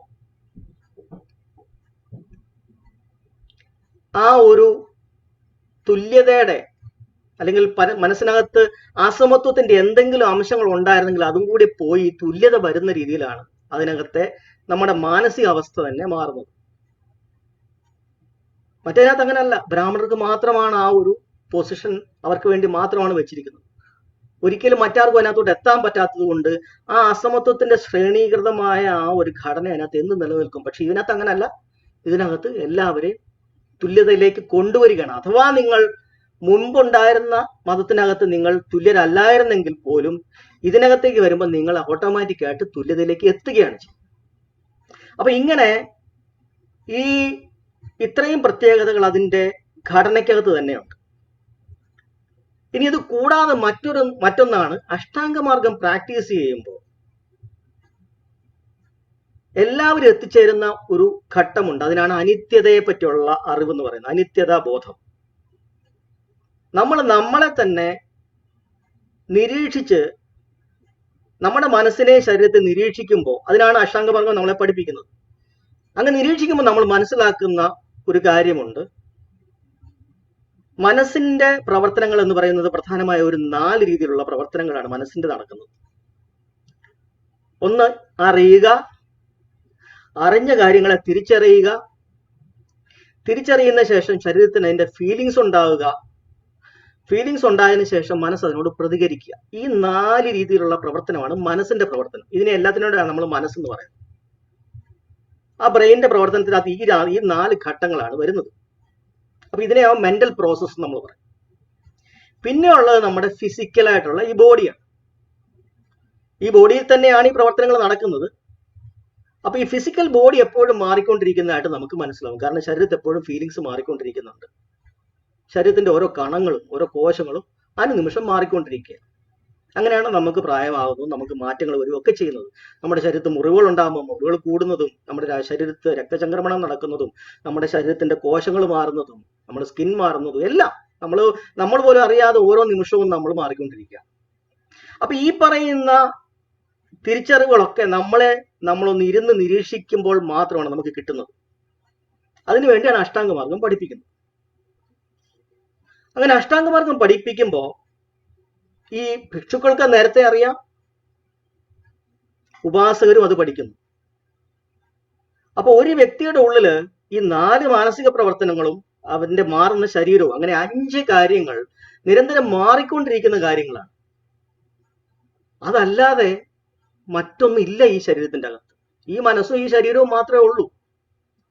വേറൊരു ആത്മാവ് എന്ന് പറയുന്ന ഒന്നില്ല എന്ന് നമ്മൾ തിരിച്ചറിയാണ്. കാരണം എല്ലാ ഫങ്ഷൻസും ഇത്രയും ഈ 5 കാര്യങ്ങൾ കൊണ്ട് നിറവേറ്റപ്പെടുകയാണ്. പിന്നെ ആത്മാവിന് വേറൊരു ഫങ്ഷൻ ഇല്ല ചെയ്യാനായിട്ട്. നമ്മളെ കൊണ്ടുള്ള എല്ലാ ഫങ്ഷൻസും എല്ലാ പ്രവർത്തനങ്ങളും ഈ 5 കാര്യങ്ങൾക്കകത്ത് കംപ്ലീറ്റ് ആവുകയാണ്. അങ്ങനെയാണ് നമ്മൾ മനസ്സിലാകുന്നത് ഇതിന്റെ അകത്ത് ഒരു സ്ഥിരമായ ഞാൻ, ഒരു സ്ഥിരമായ വ്യക്തി എന്ന് പറയുന്ന ഒന്നില്ല എന്ന് നമ്മൾ തിരിച്ചറിയുന്നു. നമ്മളെപ്പറ്റി തന്നെ ഇതുപോലെ ഉറ്റുനോക്കുകയും നമ്മൾ കീനായി നിരീക്ഷിക്കുകയും ചെയ്യുമ്പോഴാണ് നമുക്ക് ഈ ഒരു ഉൾക്കാഴ്ച നമുക്ക് കിട്ടുന്നത്. അതിനാണ് അഷ്ടാംഗമാർഗം നമ്മളെ പഠിപ്പിക്കുന്നത്. അങ്ങനെ ആ രീതിയിൽ നമ്മളെപ്പറ്റി പഠിച്ച് മനസ്സിലാക്കി വരുമ്പോൾ നമ്മുടെ ഉള്ളിലുള്ള ഈ ഞാൻ എന്ന് പറയുന്ന ഒന്നില്ല എന്ന് നമ്മൾ തിരിച്ചറിയുമ്പോൾ പിന്നെ സംഭവിക്കുന്ന എന്താണ്? ഞാനൊന്നും ഇല്ലാത്തപ്പോൾ ഇതെല്ലാം പ്രപഞ്ചമാണ്, എല്ലാം പ്രകൃതിയാണ്, എല്ലാം യൂണിവേഴ്സാണ്. അങ്ങനെ വരുമ്പോ ഞാനെന്നും മറ്റവനെന്നും അപരനെന്നും ഒക്കെ ഉള്ള ആ വേർതിരിവുകൾ നമ്മുടെ മനസ്സിൽ നിന്ന് തന്നെ നഷ്ടപ്പെട്ടു പോകും. മൊത്തം പ്രപഞ്ചം തന്നെയാണ്. ഞാനെന്ന് പറയുന്ന ഒന്ന് വേറിട്ട ഒരു സാധനം ഉള്ളപ്പോൾ മാത്രമാണ് മറ്റൊരുത്തൻ അല്ലെങ്കിൽ അപരൻ എന്ന് പറയുന്ന ചിന്ത ഉണ്ടാവുന്നത്. അതിന്റെ കടക്കൽ തന്നെയാണ് ഈ അനാത്മത നമ്മൾ തിരിച്ചറിയുമ്പോൾ അതിന്റെ കടക്കലാണ് നമ്മൾ വെട്ടിക്കളയുന്നത്. അപ്പൊ അങ്ങനെ നമ്മളും മറ്റൊരാളും തമ്മിൽ വ്യത്യാസം ഇല്ല, അല്ലെങ്കിൽ ഇതെല്ലാം പ്രപഞ്ചത്തിന്റെ പല പല കോമ്പിനേഷൻസ് മാത്രമാണ് എന്ന് നമ്മൾ തിരിച്ചറിയുന്ന ആ ഒരു സമയത്ത് ഈ ജാതി, വർണ്ണം, വംശം, ശുദ്ധി, അശുദ്ധി തുടങ്ങിയ ചിന്തകളൊക്കെ തന്നെ നമ്മുടെ ഏറ്റവും റൂട്ട്, നമ്മുടെ മനസ്സിന്റെ അടിത്തട്ടിൽ നിന്ന് തന്നെ അത് നഷ്ടമാകും. അപ്പോ ബുദ്ധമതത്തിന്റെ ഘടനയനുസരിച്ചും അതിന്റെ ടീച്ചിങ്സ് അനുസരിച്ചും അതിന്റെ പഠനങ്ങൾ അനുസരിച്ചും നമ്മളെ പരിപൂർണമായിട്ട് ബ്രാഹ്മണമതം വെച്ചിരിക്കുന്ന മൂല്യങ്ങളിൽ നിന്ന് കംപ്ലീറ്റ് നമ്മളെ മാറ്റി നമ്മളെ ശുദ്ധീകരിക്കുന്ന മറ്റൊരു പ്രക്രിയയിലേക്കാണ് ബുദ്ധിസം നമ്മളെ കൊണ്ടുപോകുന്നത്, ശരിയായ ധമ്മ നമ്മളെ കൊണ്ടുപോകുന്നത്. അപ്പൊ അതുകൊണ്ട് തന്നെ ബ്രാഹ്മണമതം വെച്ചിരിക്കുന്ന എല്ലാ അസമത്വങ്ങളും, അത് പുറത്തുള്ളതും അകത്തുള്ളതും എല്ലാം നമ്മുടെ ഉള്ളിൽ നിന്ന് കാലക്രമേണ മാഞ്ഞു പോകുന്ന രീതിയിലാണ് ബൗദ്ധ ദർശനങ്ങളിലെ ധമ്മ ദർശനങ്ങളുടെ മൊത്തം അതിന്റെ സെറ്റപ്പ്, അതിന്റെ ചട്ടക്കൂട് അങ്ങനെ തന്നെയാണ് ഉണ്ടാക്കിയിരിക്കുന്നത്. അപ്പൊ അതുകൊണ്ട് ഏതൊരർത്ഥത്തിൽ നമ്മൾ നോക്കിയാലും നമ്മൾ പോകേണ്ട ഒരു മാർഗം എന്ന് പറയുന്നത് അത് തന്നെയാണ്. അപ്പോ ബാബാ സാഹബ് എഴുതിയ ഒരു പുസ്തകം, നമുക്ക് എല്ലാവർക്കും അറിയാവുന്ന ഒരു പുസ്തകം, വളരെ ഫേമസ് ആയിട്ടൊരു പുസ്തകം എന്ന് പറയുന്നത് അനിഹിലേഷൻ ഓഫ് കാസ്റ്റ് ആണ്, അല്ലെങ്കിൽ ജാതി നിർമൂലനമാണ്.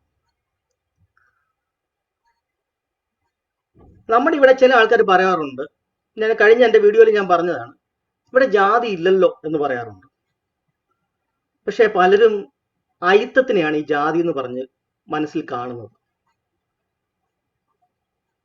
കാരണം ഈ പ്രകടമായിട്ട് നമ്മളോട് വിവേചനത്തോടു കൂടി പെരുമാറുക, ആ രീതിയിൽ പീഡിപ്പിക്കുക, അല്ലെങ്കിൽ ആ രീതിയിൽ നമ്മളെ കളിയാക്കുക, പരിഹസിക്കുക, മാറ്റി നിർത്തുക തുടങ്ങിയ കാര്യങ്ങളെല്ലാം അയിത്തമാണ്, ജാതിയല്ല. ജാതി ഉള്ളത് കൊണ്ടാണ് അയിത്തം കാണിക്കാൻ പറ്റുന്നത്. ഉയർന്ന ജാതിയിലുള്ള ഒരാൾക്ക് താഴ്ന്ന ജാതിയിലുള്ള ഒരാളോട് കാണിക്കാൻ പറ്റുന്ന അയിത്തം കാണിക്കാൻ പറ്റുന്നത് എന്തുകൊണ്ടാണ്? അവർ രണ്ടും രണ്ടായതുകൊണ്ടാണ്. ജാതി ഉള്ളത് കൊണ്ട് ഉണ്ടാകുന്ന അതിന്റെ ഒരു ബൈ പ്രോഡക്റ്റ്, അല്ലെങ്കിൽ അതിന്റെ ഒരു റിഫ്ലക്ഷൻ ആണ് ഈ പറയുന്ന അയിത്തം എന്ന് പറയുന്നത്. ഒരു മരം ഉണ്ടെങ്കിൽ അതിന് തണലുണ്ടാവും, പക്ഷെ ആ തണലല്ല മരം എന്ന് പറയുന്നത് പോലെ ജാതി എന്ന് പറയുന്ന മരത്തിന്റെ തണല് മാത്രമാണ് അയിത്തം. അതുകൊണ്ട് അയിത്തം മാറ്റിയാലും ആ ഡിവിഷൻസ്, ആ ജാതികൾ അവിടുന്ന് പോകുന്നില്ല. ജാതി എന്ന് പറയുന്നത് രണ്ട് കൂട്ടർ തമ്മിൽ ലയിക്കാതെ സെപ്പറേറ്റ് ആയിട്ട് നിലനിൽക്കുന്നു എന്ന് പറയുന്നതിനെയാണ് നമ്മൾ രണ്ട് ജാതി എന്ന് പറയുന്നത്. അവരെങ്ങനെയാണ് ലയിക്കേണ്ടത്? വിവാഹത്തിൽ കൂടിയാണ് ലയിക്കേണ്ടത്. പക്ഷെ വിവാഹം സെപ്പറേറ്റ് ആയിട്ട് അങ്ങനെ ഒരുമിച്ച് ലയിക്കുന്ന രീതി നടക്കത്തില്ല. കാരണം ജാതി മാറി വിവാഹങ്ങൾ ചെയ്യുക എന്ന് പറയുന്നത് ശിക്ഷാർഹമാണ്. അപ്പൊ അതുകൊണ്ട് ജാതി അവിടെ എപ്പോഴും നിലനിൽക്കുന്നുണ്ട്. ഇത് നമ്മുടെ ആൾക്കാർക്ക് പലർക്കും മനസ്സിലാവുന്നില്ല. അതുകൊണ്ട് ഈ അയിത്തം പോയി എന്ന് പറയുമ്പോൾ പലരും വിചാരിക്കുന്നത് ജാതി പോയി എന്നാണ് വിചാരിക്കുന്നത്. ജാതി പക്ഷെ പോയിട്ടില്ല. അപ്പൊ ഈ അയിത്തം പോയാൽ തന്നെ പലരും വിചാരിക്കുന്നത് എല്ലാം ഓക്കെ ആയി എന്നാണ്. പക്ഷെ ഈ അയിത്തം എപ്പോ വേണമെങ്കിലും തിരിച്ചു കൊണ്ടുവരാൻ പറ്റുന്ന ഒരു സംഗതിയാണ്. നമുക്ക് എപ്പോ വേണമെങ്കിലും അത് തിരിച്ചു കൊണ്ടുവരാം. നമ്മൾ കുറച്ചാൾ വേണമെങ്കിൽ അത് കാണിക്കാതിരിക്കാം, പിന്നെ വേണമെങ്കിൽ അതിനെ തിരിച്ചു കൊണ്ടുവരികയും ചെയ്യാം. കാരണം ജാതികൾ അവിടെ ഉണ്ട്. ഞാൻ വേറെ നീ വേറെ എന്ന് പറയുന്ന ആ ഒരു വ്യത്യാസം അവിടെ ഉണ്ട്. അപ്പൊ അതുകൊണ്ട് എപ്പോ വേണമെങ്കിലും എനിക്ക് സൗകര്യപ്രദമായ രീതിയിൽ തിരിച്ചു കൊണ്ടുവരാൻ പറ്റുന്ന ഒരു സാധനം മാത്രമാണ് ഈ അയിത്തം. പക്ഷെ നമുക്ക് കളയേണ്ടത് ആ ജാതിയെ തന്നെയാണ് കളയേണ്ടത്. അയിത്തം മാറ്റിയത് കൊണ്ട് മാത്രം ജാതി പോകുന്നില്ല. എങ്ങനെയാണ് കുറച്ച് നാളത്തേക്ക് കേരളത്തിൽ അല്ലെങ്കിൽ ഇന്ത്യയിൽ കുറച്ച് നാള് ആ ജാതിയുടെ അല്ലെങ്കിൽ അയിത്തത്തിന്റെ ആ ഒരു അന്തരീക്ഷം കുറച്ച് വെച്ചിരുന്നത് എന്തുകൊണ്ടാണ്?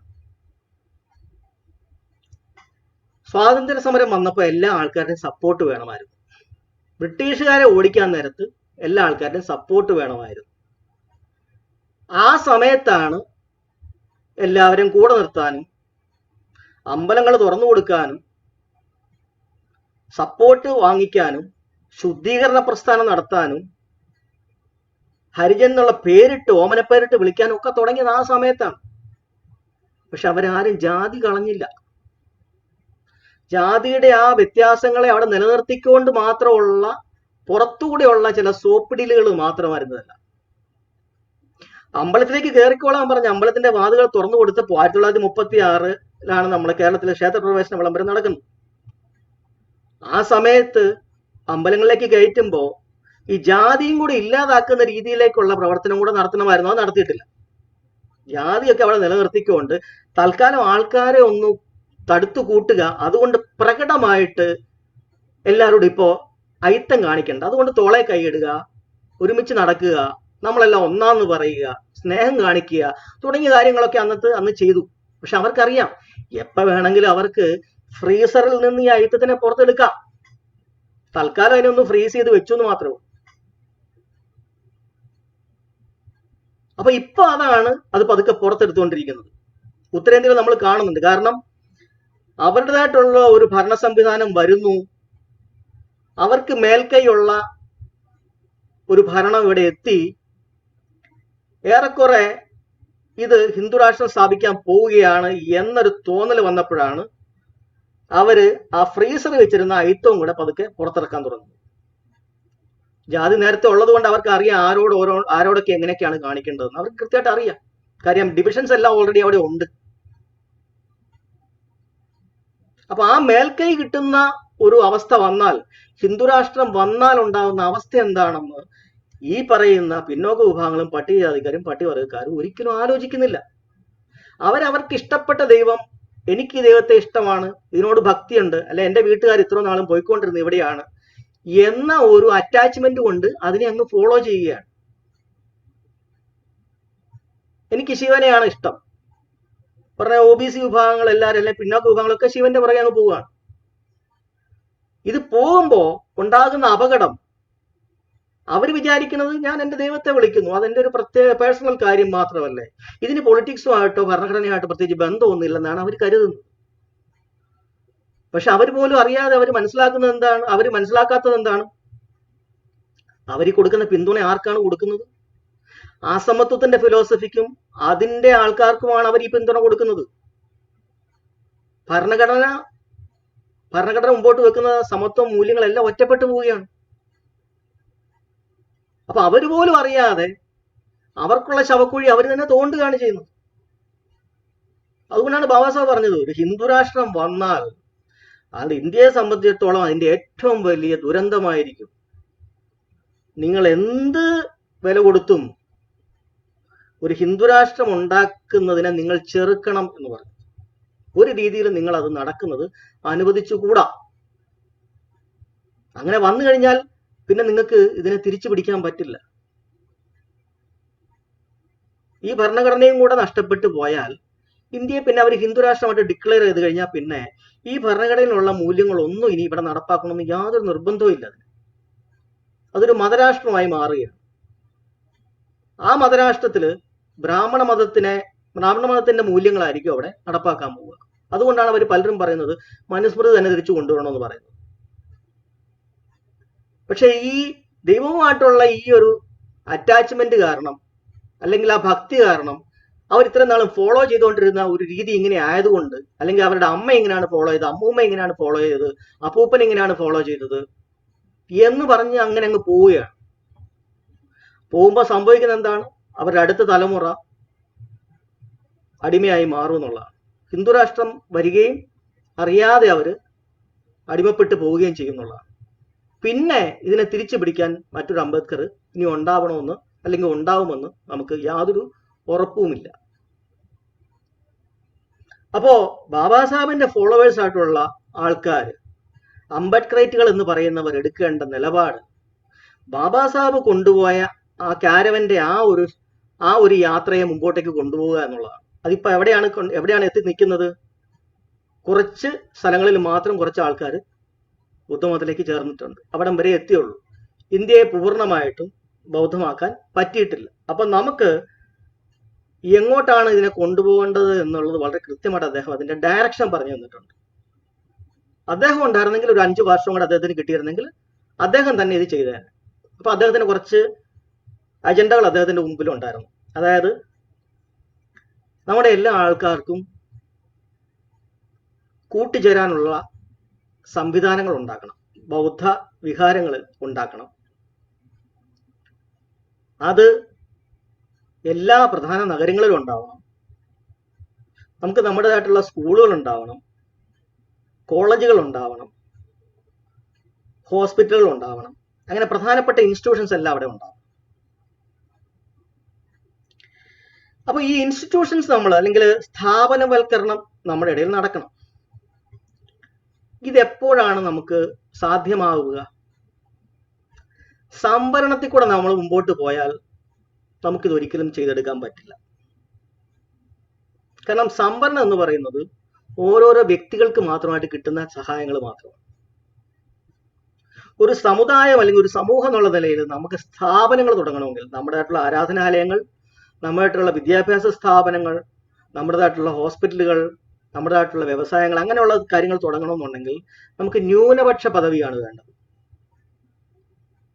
ന്യൂനപക്ഷ പദവി കിട്ടുമ്പോഴാണ് അതിനകത്ത് പ്രത്യേകമായിട്ടുള്ള ചില നിബന്ധനകൾ സർക്കാരിൽ തന്നെ ഉണ്ട്. ഓരോ ന്യൂനപക്ഷങ്ങൾക്ക് അവർക്ക് വേണ്ടുന്ന ഇത്തരം കാര്യങ്ങൾക്ക് വേണ്ടിയിട്ടുള്ള ഗ്രാന്റുകൾ, സ്ഥലങ്ങൾ, സഹായങ്ങളൊക്കെ കൊടുക്കാനുള്ള പ്രൊവിഷനുള്ളൂ. സംവരണത്തിനകത്ത് അങ്ങനെ ഒരു പ്രൊവിഷൻ ഇല്ല. അപ്പൊ ബാബാ സാഹബ് എങ്ങോട്ടാണ് പോയിക്കൊണ്ടിരുന്നത്?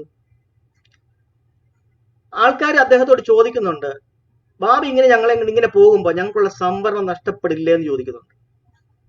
അദ്ദേഹം അപ്പോൾ പറയുന്ന ഒരു മറുപടി, എന്റെ ബാഗിൽ ഇനിയും വേറെ ട്രിക്കുകൾ ഉണ്ടെന്നാ പറയും. എന്റെ ബാഗിൽ ഇനിയും നിങ്ങൾ അറിയാത്ത ഒത്തിരിയേറെ ട്രിക്കുകൾ ഉണ്ടെന്നാ പറയും. അതെന്താണ്?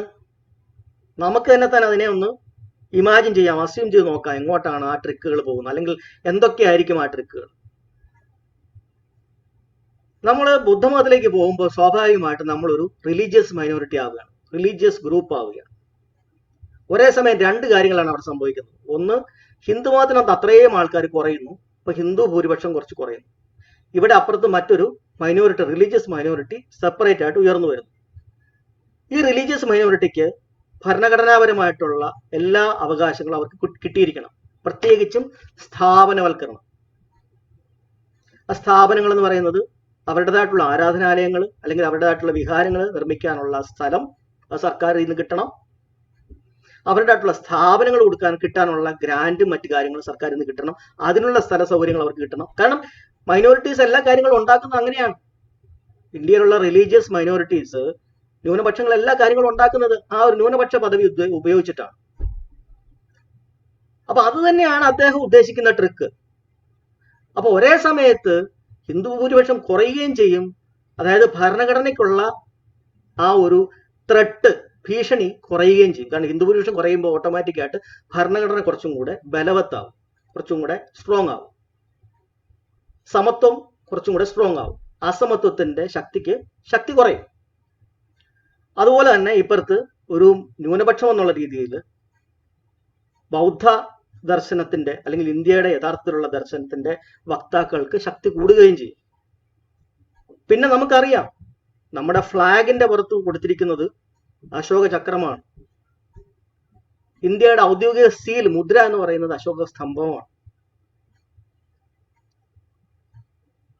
നമ്മുടെ പാർലമെന്റിലെ അല്ലെങ്കിൽ രാഷ്ട്രപതി ഭവനിലെ പ്രധാനപ്പെട്ട ഹാൾ എന്ന് പറയുന്നത് അശോക ഹാളാണ്.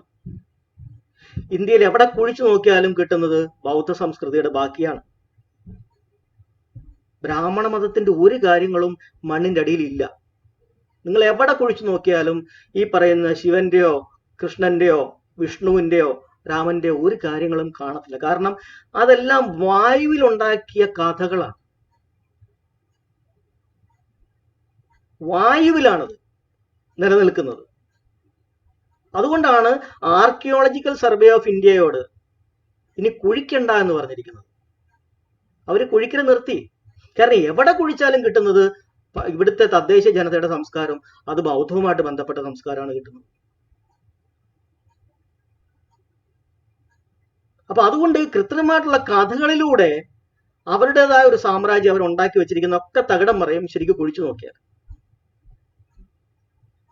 അപ്പൊ നമ്മളൊരു ന്യൂനപക്ഷമായി മാറുമ്പോൾ, ഹിന്ദുമതത്തിൽ നിന്ന് വേർപെട്ട് പ്രത്യേകമായ പരിരക്ഷകൾ, ഭരണഘടനാപരമായ അവകാശമുള്ള ന്യൂനപക്ഷമായി മാറുമ്പോൾ നമ്മൾ അറിയാതെ സ്ഥാപനവൽക്കരണം നടക്കും. അപ്പൊ അദ്ദേഹത്തിന്റെ ഒരു അജണ്ട എല്ലാ പ്രധാനപ്പെട്ട നഗരങ്ങളിലും ഈ പറയുന്നത് പോലെ നമുക്ക് എല്ലാവർക്കും വന്ന് കൂടാനുള്ള വിഹാരങ്ങൾ, സ്കൂളുകൾ, കോളേജുകൾ, ഹോസ്പിറ്റലുകൾ ഇതെല്ലാം ഉണ്ടായിരിക്കണം എന്നുള്ള ആ ബ്ലൂ പ്രിന്റിനകത്തുള്ള പ്രധാനപ്പെട്ട കുറച്ച് പോയിന്റ്സ് ഇതൊക്കെയാണ്. എല്ലാ ഞായറാഴ്ചകളിലും നമ്മൾ അവിടെ എത്തണം എന്നുള്ളതാണ്. അതുപോലെ തന്നെ ബൗദ്ധ വിശേഷ ദിവസങ്ങൾ നമ്മൾ എല്ലാവരും കൂടെ ഒരുമിച്ച് കൂടുകയും ഈ ധമ്മത്തെ പറ്റിയുള്ള ചർച്ചകളും ധമ്മത്തെ പറ്റിയുള്ള സംസ്കാരവും നമ്മൾ ഡെവലപ്പ് ചെയ്ത് ഇപ്പൊ നമ്മുടെ മനസ്സിനകത്ത് മുഴുവൻ കറങ്ങുന്നത് മുഴുവൻ ബ്രാഹ്മണിക സംസ്കാരത്തിന്റെ അംശങ്ങളാണ് കിടന്ന് കറങ്ങുന്നത്. അതുകൊണ്ട് ഒരിക്കലും നമ്മുടെ മനസ്സിന്റെ അകത്ത് പോലും ആ മൂല്യങ്ങൾ അല്ലെങ്കിൽ ബൗദ്ധത്തിന്റെ മൂല്യങ്ങൾക്ക് ഒരു സ്ഥാനം പോലും കിട്ടുന്നില്ല. കിട്ടുന്നത് മുഴുവൻ ഈ പറയുന്ന ബ്രാഹ്മണങ്ങളുടേതായിട്ടുള്ള കാര്യങ്ങളും കഥകളും മാത്രമാണ് നമുക്ക് കിട്ടുന്നത്. അതുകൊണ്ട് തന്നെ ഒരിക്കലും നമ്മുടെ മനസ്സിന്റെ അകത്തേക്ക് തുല്യതയുടെ ദർശനങ്ങൾ വരുന്നില്ല.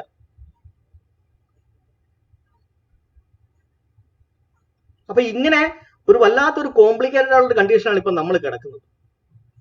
ഇതിനൊക്കെ ഒരു മാറ്റം വരണമെന്നുണ്ടെങ്കിൽ ബാബാ സാഹിബിന്റെ ആ ഒരു പാതയെ തന്നെ നമ്മൾ മുമ്പോട്ടേക്ക് കൊണ്ടുപോകണം.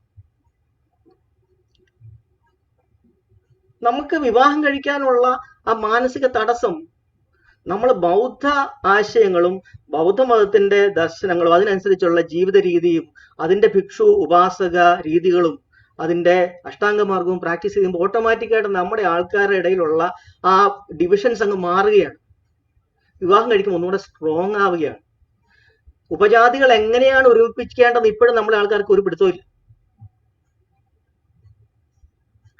ഇതല്ലാതെ ഉപജാതികളെ ഒരുമിപ്പിക്കാൻ വേറെ മാർഗമില്ല.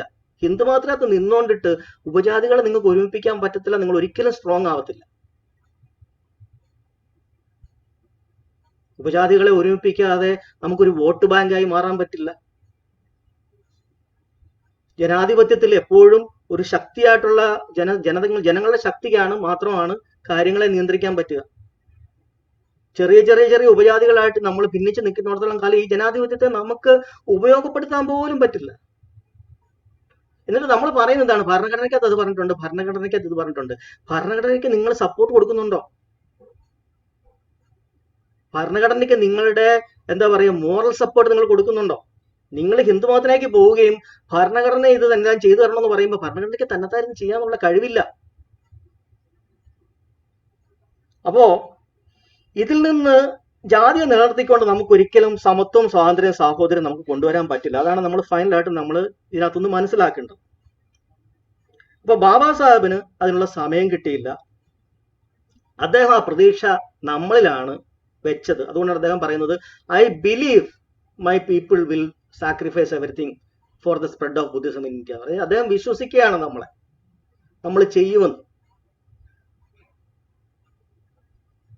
അദ്ദേഹം പറയുന്നത് എനിക്ക് ഈ കാരവൻ ഇവിടം വരെ ഞാൻ കൊണ്ട് എത്തിച്ചു, ഇനി ഇതിന് മുമ്പോട്ടേക്ക് കൊണ്ടുപോകാൻ പറ്റിയില്ലെങ്കിൽ നിങ്ങൾ പുറകോട്ടേക്ക് കൊണ്ടുവരുന്ന പറയുന്നതിന്റെ അർത്ഥം എന്നാ ഇവിടെ തന്നെ കിടന്നോട്ടെ എന്ന് വെക്കാനല്ലല്ലോ.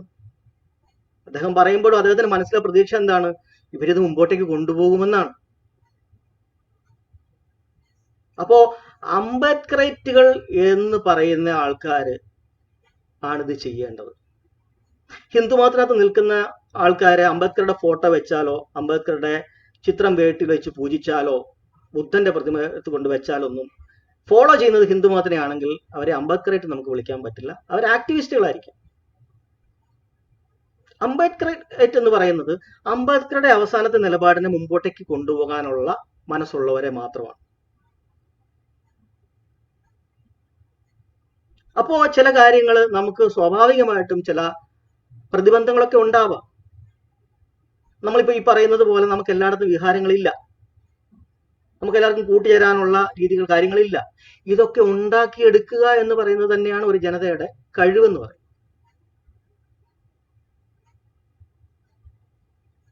നമ്മളിപ്പോ വിഹാരങ്ങൾ ഇല്ലാഞ്ഞിട്ടാണ് നമ്മൾ ഈ ഓൺലൈൻ വിഹാരത്തിൽ ഇപ്പൊ കൂടിയിരിക്കുന്നത്. ഇതൊരു ഓൺലൈൻ വിഹാരമായിട്ട് വേണമെങ്കിൽ നമുക്ക് കണക്കാക്കാം. നമ്മുടെ പരിമിതികൾക്കുള്ളിൽ നിന്ന് നമ്മൾ ചെയ്യുകയാണ്.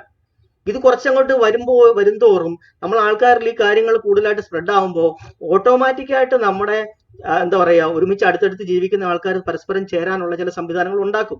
ചിലപ്പോൾ ആരുടെയും വീട്ടിലായിരിക്കും ആദ്യം കൂടുന്നത്. പിന്നീട് അവരെല്ലാവരും കൂടെ കുറച്ച് വർഷങ്ങൾക്കുള്ളിൽ അവരായിട്ട് തന്നെ ഒരു വിഹാരം ഉണ്ടാക്കാം. ഇതെല്ലാം തന്നെത്താൻ നമ്മൾ ഉണ്ടായി വരും. പക്ഷെ നമുക്ക് പോവേണ്ടത് എങ്ങോട്ടാണെന്നുള്ള ദിശ നമുക്ക് കറക്റ്റ് ആവും.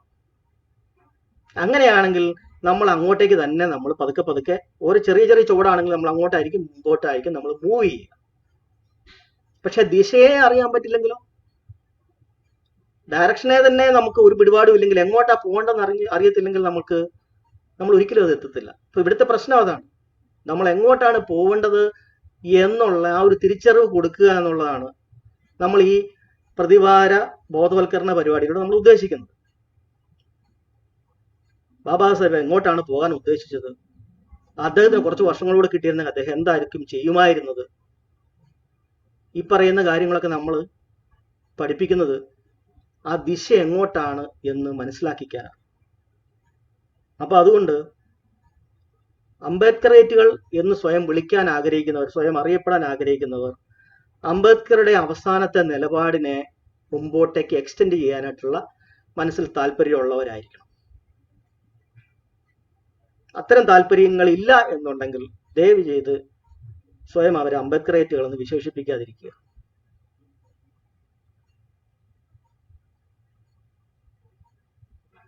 ഹിന്ദുമതത്തിൽ നിന്നുകൊണ്ടിട്ട്, ഹിന്ദുമതത്തിനെ വിശ്വാസങ്ങളെ ഉള്ളിൽ നിർത്തിക്കൊണ്ടിട്ട് ഒരാൾക്ക് അംബേദ്കറേറ്റ് ആവാൻ പറ്റില്ല. അത് രണ്ടും പരസ്പര വിരുദ്ധങ്ങളായ നിലപാടുകളാണ്. അപ്പോൾ ബാബാ സാഹേബ് ഉണ്ടായിരുന്നെങ്കിൽ എന്തായിരിക്കും ചെയ്യുമായിരുന്നത്, ഒരു 5 വർഷം കൊണ്ട് കിട്ടിയിരുന്നെങ്കിൽ എന്തായിരിക്കും ചെയ്യുമായിരുന്നത് എന്ന് നമുക്ക് ഇതിൽ നിന്ന് നമുക്ക് മനസ്സിലാവും. അതിനി നമ്മുടെ റെസ്പോൺസിബിലിറ്റിയാണ്. കൂടെ ഒരു കാര്യം കൂടെ ഞാൻ പറഞ്ഞോട്ടെ, ഞാൻ മറന്നുപോയ ഒരു കാര്യം കൂടെയാണ്. അതായത് നമുക്ക് ജാതിയെ നിലനിർത്തിക്കൊണ്ടിട്ട് പൊളിറ്റിക്സ് കൊണ്ട് മാത്രം കാര്യം നേടാം എന്ന് വിചാരിക്കുന്നത് പണ്ടത്തരാണ്. ചിലർ പറയുന്നത് നമുക്ക് പൊളിറ്റിക്കൽ ഇതിനെപ്പറ്റി ഒന്നും ചിന്തിക്കേണ്ട, നേരിട്ട് നമുക്ക് പൊളിറ്റിക്സിലേക്ക് കയറിയിട്ട് പൊളിറ്റിക്സോട് എങ്ങനെയെങ്കിലും നമുക്ക് അധികാരം പിടിച്ചെടുത്താൽ നമുക്കിതൊക്കെ ചെയ്യാമെന്നാണ് അവർ കരുതുന്നത്. ജാതിയെ നിലനിർത്തിക്കൊണ്ട് നമുക്ക് അസമത്വത്തെ ഇല്ലാതാക്കാൻ പറ്റില്ല. വളരെ സിമ്പിളാണത്. നമുക്ക് പൊളിറ്റിക്കൽ പവർ കിട്ടിയത് കൊണ്ട് മാത്രം നമ്മുടെ ഇടയിലുള്ള ജാതി വ്യത്യാസത്തെ നമുക്ക് ഇല്ലാതാക്കാൻ പറ്റില്ല. ബഹുജൻ സമാജ് പാർട്ടി പരാജയപ്പെട്ടത് അവിടെയാണ്. നമുക്കൊക്കെ പ്രിയപ്പെട്ട പാർട്ടിയാണ്, പക്ഷെ അതിനകത്ത് ഇങ്ങനെ ഒരു മൈനസ് പോയിന്റ് അവിടെ കിടപ്പുണ്ട്. അവിടെ അനിഹിലേഷൻ ഓഫ് കാസ്റ്റ് അല്ലെങ്കിൽ ജാതി നിർമൂലനമല്ല അവിടെ ഫോക്കസ് ആയിരുന്നത്, ജാതികളെ വെച്ചുകൊണ്ട് അതിനെ മാനേജ് ചെയ്യാന്നുള്ളതാണ് അവിടെ ഫോക്കസ് ചെയ്തത്. ജാതിയെ നിലനിർത്തിക്കൊണ്ട് അതിനെ മാനേജ് ചെയ്യുമ്പോൾ താൽക്കാലികമായിട്ട് ചിലപ്പോൾ ചില കൂട്ടുകെട്ടുകൾ കൊണ്ട് ചിലപ്പോൾ 1, 2, 3 തവണ നമുക്ക് ചിലയിടത്തൊക്കെ അധികാരം പിടിച്ചെടുക്കാൻ പറ്റിയേക്കാം. പക്ഷേ ഒരു ജനത എന്നുള്ള രീതിയിൽ നമുക്ക് ഒന്നാവാൻ പറ്റില്ല. അതിന് ജാതിയെ തന്നെ ഉന്മൂലനം ചെയ്യണം. കാരണം ഈ ജാതി എന്ന് പറയുന്നത് നമ്മുടെ പൂർവികരെ നമുക്ക് ഉണ്ടാക്കി തന്ന ഒരു സംസ്കാരം അല്ലത്. മറ്റൊരു കൂട്ടർ നമ്മുടെ പുറത്തേക്ക് അടിച്ചേൽപ്പിച്ച സാധനം. നമ്മൾ എന്തിനത് ചുമന്നുകൊണ്ട് നടക്കണം? അപ്പൊ ജാതിയെ മാനേജ് ചെയ്യല്ല വേണ്ടത്, ജാതിയെ അനിഹിലേറ്റ് ചെയ്യുക തന്നെയാണ് വേണ്ടത്. ഇടക്കാലം കൊണ്ട് നമുക്ക് പറ്റിപ്പോയ ഒരു മിസ്റ്റേക്ക് എന്ന് പറഞ്ഞാൽ ഈ പൊളിറ്റിക്സ് കൂടെ നമുക്ക് കാര്യങ്ങളെ സോൾവ് ചെയ്യാൻ പറ്റും എന്നുള്ള ഒരു മൂഢ സ്വപ്നം നമ്മുടെ മനസ്സിൽ കയറിക്കൂടി. അങ്ങനെ കയറിക്കൂടിയത് കൊണ്ട് ബാബാ സാഹേബിന്റെ ആ ഒരു മിഷനെ നമ്മൾ തൽക്കാലം അവിടെ അങ്ങ് അവോയ്ഡ് ചെയ്ത് അതിനെ നമ്മൾ കെയർ ചെയ്തില്ല. അത് അവിടെ അങ്ങ് നിന്നുപോയി. പകരം നമ്മൾ പൊളിറ്റിക്സിന്റെ വഴിയെ കൂടെ നമ്മൾ പോകാൻ ശ്രമിച്ചു. പക്ഷെ അതൊരു ഒരു സ്ഥിരമായ പെർമനന്റ് സൊല്യൂഷൻ അല്ല. അതുപോലെ അവർ പറയുന്ന മറ്റൊരു ന്യായം എന്ന് പറയുന്നത് നമുക്ക് ആദ്യം പൊളിറ്റിക്കൽ പവർ കിട്ടിക്കഴിഞ്ഞാൽ ആ പൊളിറ്റിക്കൽ പവർ കൊണ്ട് നമുക്ക് ബാക്കി കാര്യങ്ങൾ ചെയ്തെടുക്കാമെന്നുള്ളതാണ്. ഒരിക്കലും നടക്കില്ല. വൺസ് നിങ്ങൾ പൊളിറ്റിക്കൽ പവറിലേക്ക് അതിന്റെ ഡൈനാമിക്സിലേക്ക് അല്ലെങ്കിൽ അതിന്റെ പൊളിറ്റിക്കൽ കാര്യങ്ങളിലേക്ക് നിങ്ങൾ കടന്നു കഴിഞ്ഞാൽ ആ പൊളിറ്റിക്കൽ പവർ നിലനിർത്തുന്ന കാര്യങ്ങൾ മാത്രമായിരിക്കും നിങ്ങൾ വ്യാപൃതനാകും. നിങ്ങൾക്ക് ഒരിക്കലും പിന്നെ ഒരു സോഷ്യൽ വർക്ക് നിങ്ങൾക്ക് അവിടെ ചെയ്യാൻ പറ്റില്ല. അപ്പൊ അതുകൊണ്ട് ഇടയ്ക്ക് വെച്ച് നമ്മളൊന്ന് ഡീവിയേറ്റ് ചെയ്ത് പോയി എന്നുള്ള കാര്യം കൂടെ ഞാൻ നിങ്ങളോട് പറയുകയാണ്. അപ്പൊ എൻ്റെ ആ ഒരു പ്രസന്റേഷൻ ഞാൻ ഇവിടെ അവസാനിപ്പിക്കുകയാണ്. ഇനി നമുക്ക് ഡിസ്കഷനിലേക്ക് കിടക്കാം.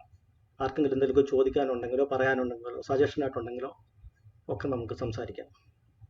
അപ്പോൾ ഇതുവരെ കേട്ടിരുന്ന എല്ലാവർക്കും ഒത്തിരി നമസ്കാരം. ജയ് ഭീം, നമോ ബുദ്ധായ.